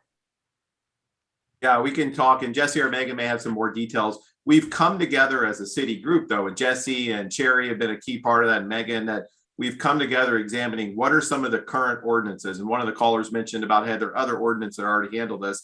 And we've come together as kind of like the subject matter experts from the city and say, what exists is not enough. It doesn't give us the tools that we need.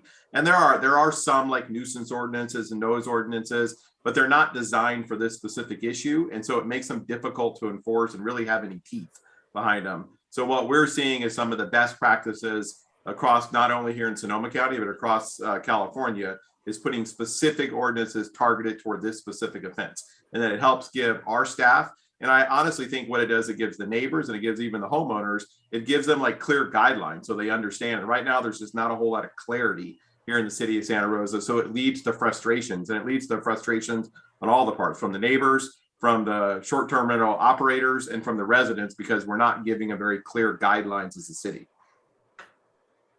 And Councilman, if I may state my comment, if that's okay with you. Certainly. This just shows the need of why we need to address the issues and why we should put this forward with our colleagues on the complete council. I see the importance that if there's no direction that we can offer to our police department, to our court enforcement, it only reiterates why this is so important. Thank you. Thanks, Eddie. Victoria? Yeah, this is probably not a super popular point, but I have been struggling with representing Montecito Heights for a while in a way that feels consistent and fair for the residents of District 4. And when I look at the map, I see just an incredible overconcentration of these hotels where we shouldn't really have hotels. I mean, we go through great pains to zone things in our community, and through this technological development, we've really lost control of maintaining the character of our neighborhoods and also being able to provide housing. I mean, I'm represent a small legion but growing legion of people who just simply can't afford to live here. And when I go to look at an open house, I'm often outbid by somebody who wants to use this type of modality. I'm not entirely against, renting a room in a hosted situation. I think that that's a different category. And I think that there may be a place for short-term rentals in commercial zones. But I think that if we go trying to develop an ordinance that can deal with every permutation for every type of rental in every neighborhood, we're going to be asking our already overburdened police department and code enforcement team to respond to a frankly inappropriate use. And so I think that what we ought to be looking at is a very restricted use with hosted rentals and in commercial zones only, and really put some teeth in it. And I'd like the conditional use permit process for those uses to fund specific positions for enforcement, so that we're not asking our existing services to overextend themselves for the profit of many. And I really reject the notion that these uses bring more benefit than cost. Our schools, we've already seen in West County a loss of a high school. We're seeing dwindling enrollment. We're seeing just disinvestment in our communities. And if we were able to, I think it's a huge red herring to say, well, we provided housing during a disaster or an emergency. Well, the housing should just be there so that we're more resilient against emergencies. And so I think that while I really do respect the right of private homeowners to conduct business, I do not support the right of business owners to conduct business in areas that are not commercially zoned. That is just a basic tenet of planning. You don't do business where business is not allowed. So I think we need to take this to the council and see what they think. Thanks, Victoria. I have one question for you, John, or maybe Claire, probably both of you. At this, right now, if this coming Friday, the bad player in Montecito Heights were to have another one of these really disturbing gatherings, do we currently have on the books a way for the police department to come in and shut it down, like you would a party that's gone out of control? It's now up to you've got 40 youths that have decided to have a party, and it's out of line. It's beyond the noise ordinance, both in time and in volume.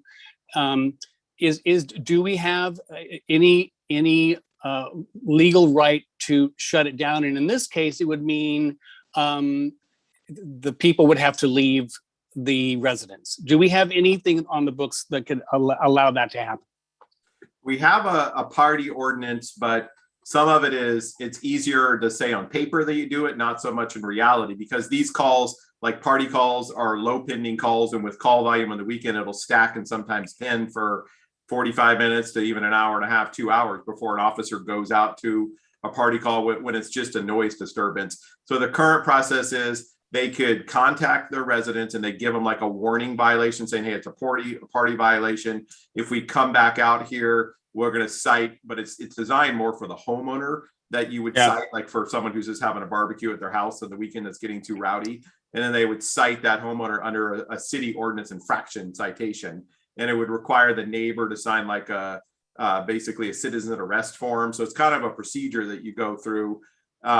Honestly, what happens most of the time is when we go out there, then they won't answer the door, and we can't force our way to make into the thing. And they just kind of laugh and stay in the backyard. And without us going and getting a search warrant from a judge, which we're not going to have the resources to write search warrants for party calls and send a team of officers. So that's the current procedure. So that's why it really is this, not a lot actually happens. And that's what leads to the frustrations. And we focused a lot on the Montecito Meadows, but this occurs throughout the city. Like the caller said, we're getting them at Coffee Park and the West End. We get them all over the city, and people are just frustrated. And a lot of the residences don't know how to call, or they have a continual theme that came up today is like, I don't want to bother the police department with this.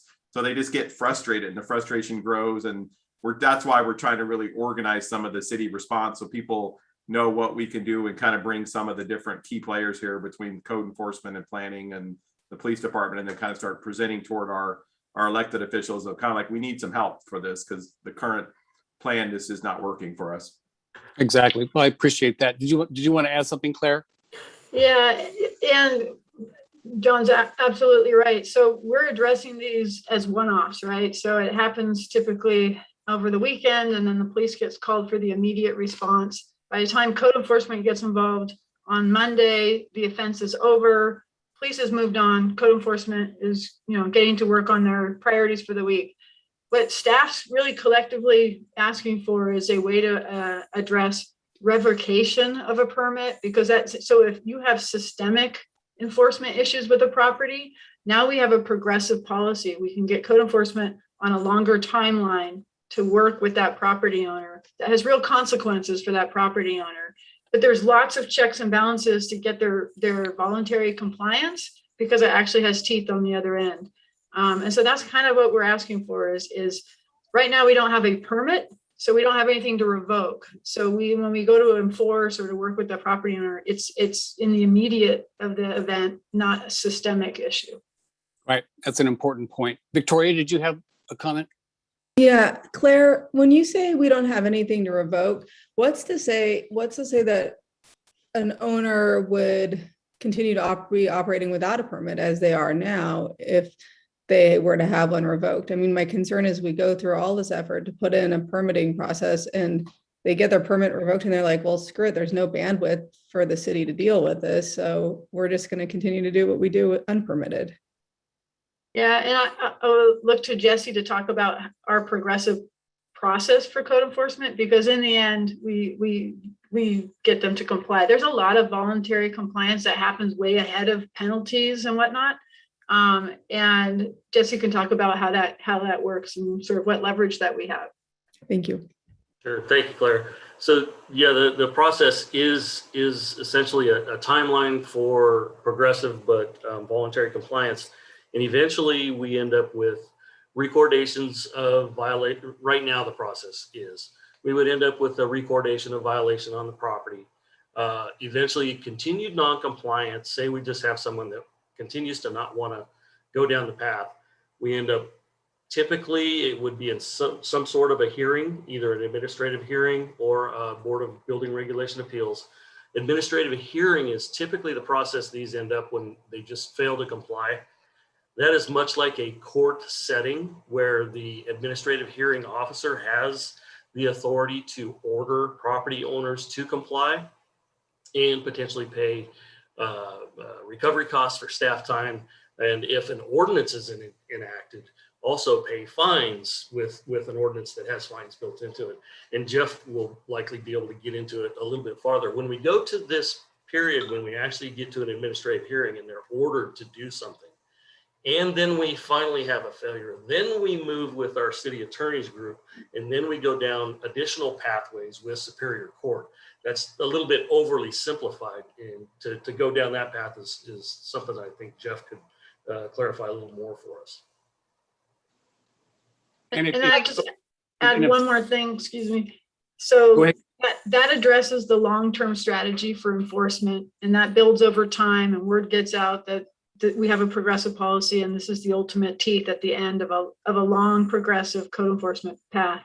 I know Sherry's done some research about more immediate penalties, so if you're not responsive within so many hours or, and so there's mechanisms, and those are just some of the decision points we would be looking to the council to make, is in addition to a use permit type of revocation process, there are these other more immediate penalties that we can apply. And I will say, if that's okay, through the chair, that we can also work with Airbnb and the other platforms to require that a permit number be on any advertising, so that if there isn't a permit number, they aren't allowed to advertise on that platform. And that's another way to kind of keep track. And if we used the third party, there's more than one, so I'm not locking us into one or anything like that. If we chose to go that route, they can do a lot of that monitoring for us. They can verify that there is an actual active permit that matches with the address that's listed in the advertisement. So and if there isn't, that's automatically one strike. You know, some jurisdictions have a 3-strike policy, and it's like, okay, you have to have somebody 24/7. We called, nobody answered, strike 1.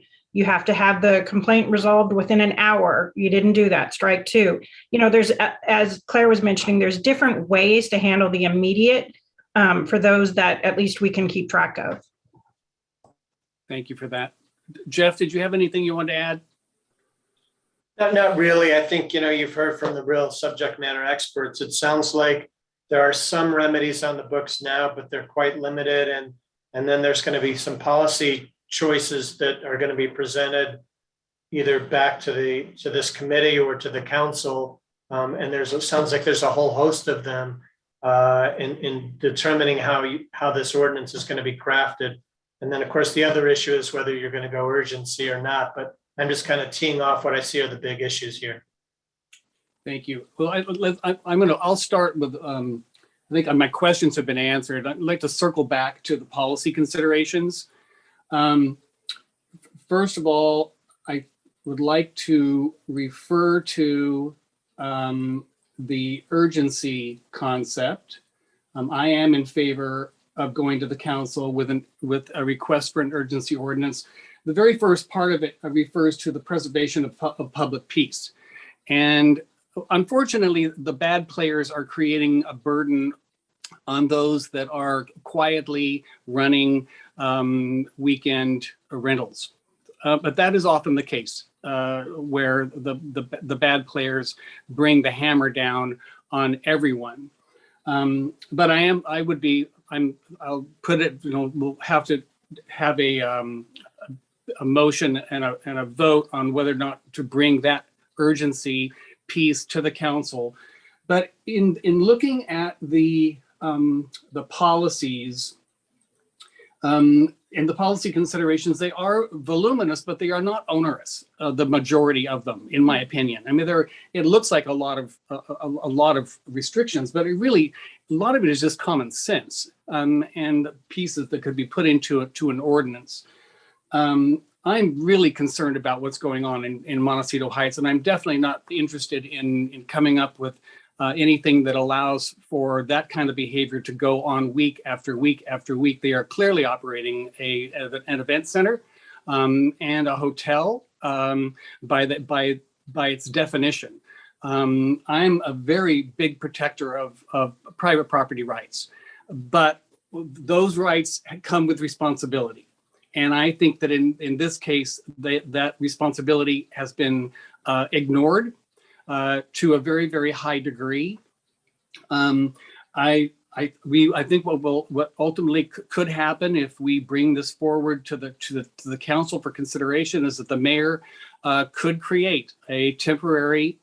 We have more subcommittees than I think I've ever seen before on my 15 years on council, but they are all important, and there's a lot going on in the city of Santa Rosa. So these subcommittees are numerous, are not only numerous but important, and not unlike our cannabis subcommittee, which had a life, and then the ordinance was produced with the input of the community, of homeowners, of the industry, and we came up with a model ordinance for our cannabis industry. Not everyone likes it, but you know, it was a joint effort by many people to try to come up with a comprehensive ordinance. And I believe that we may need the same vehicle when coming up with an ordinance for the vacation rentals, because there are a lot of considerations here, and I'm not sure that we can just go one by one and come up with a reasonable recommendation to the council without their input. So I would be looking for an urgency ordinance, hoping to get support for that, and then ask the mayor. And after we have a conversation with the council, we'll have to put it on the agenda, which takes a bit of time. Unfortunately, the agendas are pretty packed, and it will take a number of weeks potentially. Well, if we vote for an urgency, we would have the conversation that night. Is that not? You know what we could do too is with this, so understanding that it's an urgency ordinance, and then based on the conversation that I heard all of the council members have here, is go back to the policy considerations on slide 9 and 10 and have staff put together that that draft ordinance, because I think the items on slides 9 and 10 basically respond to most of the comments that we heard. And then we can have, if we need to, a special meeting of this subcommittee.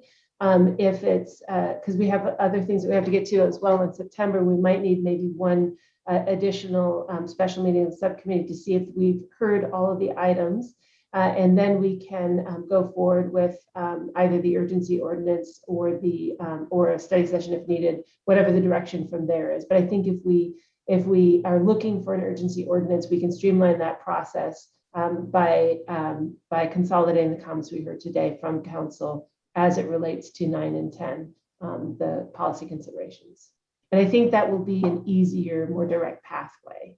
So your recommendation would be to bring forward all of the policy considerations in an urgency ordinance at our and bring that at our next council meeting, which is a week from today. Or I would say we can put it together, because the policy considerations, they're not, like sometimes staff brings forward policy considerations that are, do you want this or this? These are all things that are kind of and versus or. And so I think we can go through based on the conversation today and actually apply those items, those points on slide 9 and 10 to an ordinance that you can react to. And either we bring it back to the subcommittee, or we can bring it forward as an urgency ordinance and have the discussion with full council there. But I would leave it up to you as to whether or not you want, you want to see it again before it could go to council. And I think Claire wants to add to that. Yeah, Claire, do you have something to add to that pathway? Yeah, I just want to sort of demystify the process a little bit. So we're not going to move so fast that the public or the subcommittee and the council is not going to have time to vet the key considerations of this. So sort of to simplify what we're looking for today is, one, we just wanted to put it out on the table, what the issues are, where we're at, and what are some of our immediate options. So if we were to look for some key direction today, this is what we would look for. One, is there general support from this body to pursue either the urgency ordinance? Do you have a sense that it's risen to that level? Or do you want us to start on the path of a more traditional process that leads us through the planning commission before we go to the city council? So that's one key decision point that would be great for staff to get a feel for today. And then in terms of policy considerations, you can go as deep as you want. You can focus on the top 5-10 key considerations of any of an ordinance like this. This would be the city's first ordinance. So given that both of these permit path options are streamlined, I would suggest focusing on the highest level. So staff would come back, we would prioritize what we think, what we've heard from the subcommittee, what we've heard today from the public, what we'll continue to hear. What are some of the key policy considerations? What's the highest level of the decision points, and bring those back to the subcommittee to help us workshop with you and with the public. And then we'll progress to the city council or to the planning commission if you chose that option. So staff could prioritize these considerations and then bring that forward to the council. Could we do that and still implement those prioritized considerations in an urgency ordinance? Yeah, I think we're committed to this. This is definitely of importance to us. We're spending a lot of resources responding to the community right now. So we are eager to get this before the council. We do feel like we have the findings that we need to make for urgency ordinance. So our next step would be to workshop on a draft and come back to the subcommittee. And maybe twice, like Raisa said, if needed, we can add an additional meeting just to workshop this particular initiative. if the committee also finds that it's that important, and then we'll head to the city council by I think it was October or November, as Sherry outlined. Victoria. Yeah, thank you for that information, Claire. I remain very concerned about the timeline here. I think that whatever it is that we do, we need to do it expeditiously. And I think that I'm more on the side of bringing a draft ordinance to the council for an urgency ordinance on the sooner end. You know, it's not just our neighbors, but it's also, you know, the police and code enforcement. It just doesn't seem reasonable or sustainable to get all the way through the end of summer and fire season before having an ordinance on the books. So I'd like to see a draft ordinance, you know, at the next possible council meeting. Thank you. And I concur. Eddie, are you ready to move forward with that recommendation to council? I am, and what really drives me forward is hearing the comment from Coffee Park, the word yet, that they don't see these issues yet, but they would be on a cloud to think that these issues aren't something that's a possibility in their neighborhood as well. So I think it's really something that we definitely need to put in place and really set the precedent and moving forward. So absolutely, I'm on board. Thank you.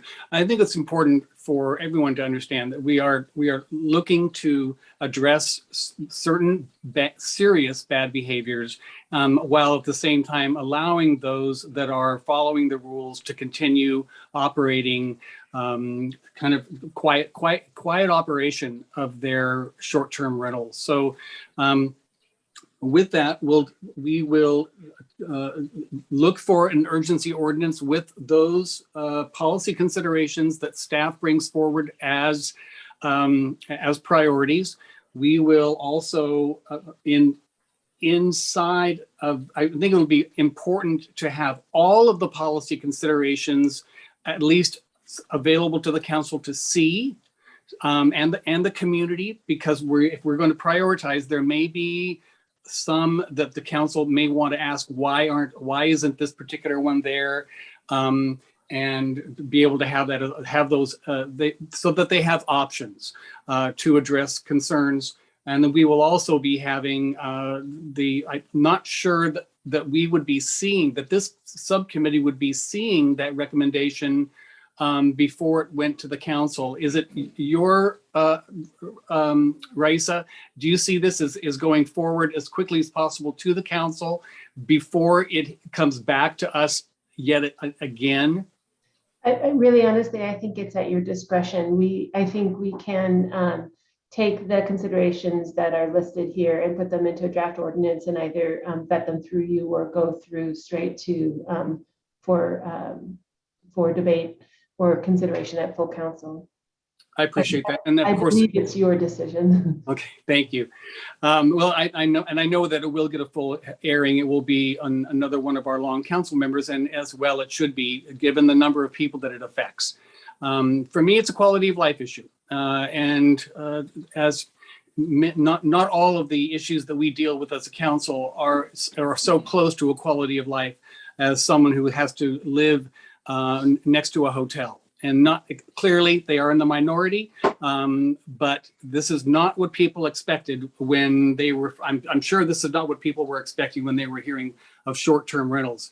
And the effect on our housing stock is no small problem for Santa Rosa, and it's a major driver for me to look at creating an ordinance that addresses that, and because we have a very high need for people for rentals. I'm glad that the ADUs are not available for weekend rentals, and my guess is that a large number of those that do not have permits are ADUs. So we need tools. I'm looking forward to the staff's recommendations and their prioritization of the policy considerations, and I thank the subcommittee for moving forward with the recommendation for an urgency ordinance. And I believe there are no other items. Is there anything else that staff needs from us today to help you move forward? Claire, you go first. But yeah, I just want to make sure the staff team knows exactly what we're going to do next. So it sounds like the interest of the subcommittee is to have staff draft the urgency ordinance. You've empowered us to prioritize what we think are the most important policy considerations, but of course we'll bring forward a consideration of others if we want to dig deeper. But that we would not come back to the subcommittee, we would go straight to the city council with the urgency ordinance. Is that correct? Okay, so we'll do that. We'll put all our resources on drafting the ordinance. For the sake of the public, we'll make use of the public website. It's the last slide of this presentation is the email, so please send written comments. And then the public website, please watch for that. We can post our draft ordinance on that. We do want, even though it's an urgency ordinance, we are supportive of getting public comments as early and often as we can as we head up to the city council. Outstanding. And do you have a what would be the date? What's a comfortable date for you to, because I know it's not easy to just produce an ordinance overnight. So what is your timeline? What's the earliest you feel that we could bring this before the council? Well, I know that the team put together the timeline on slide 12, which gets us to city council adoption in November. We can see if we can beat that, but for right now, that's the timeline that they did put together already for urgency ordinance. Claire, and that was based on typical noticing and the Sunshine Act in terms of having to have 8 weeks in advance. So we'll take a look at that, and certainly we can get, I hear from the subcommittee, go as soon as we can. It is urgent. Let's bring that to the council. So we will do whatever we can to get it to agenda as soon as possible. And we may have to do two parts to this because I think there's one part of it is the urgency ordinance related to the what we just talked about, but the other piece that we have to deal with eventually is the resource attached to it in terms of I've just blanked on the word that I need, but enforcement. Enforcement. Yeah. So we might have to look at it in two parts, but staff will get together and consider that and see what is eligible to be brought forward under the urgency ordinance, but we may come back to flesh that other piece out later. Thank you. And I appreciate all of your efforts in bringing this to the council as soon as possible. I know that you will.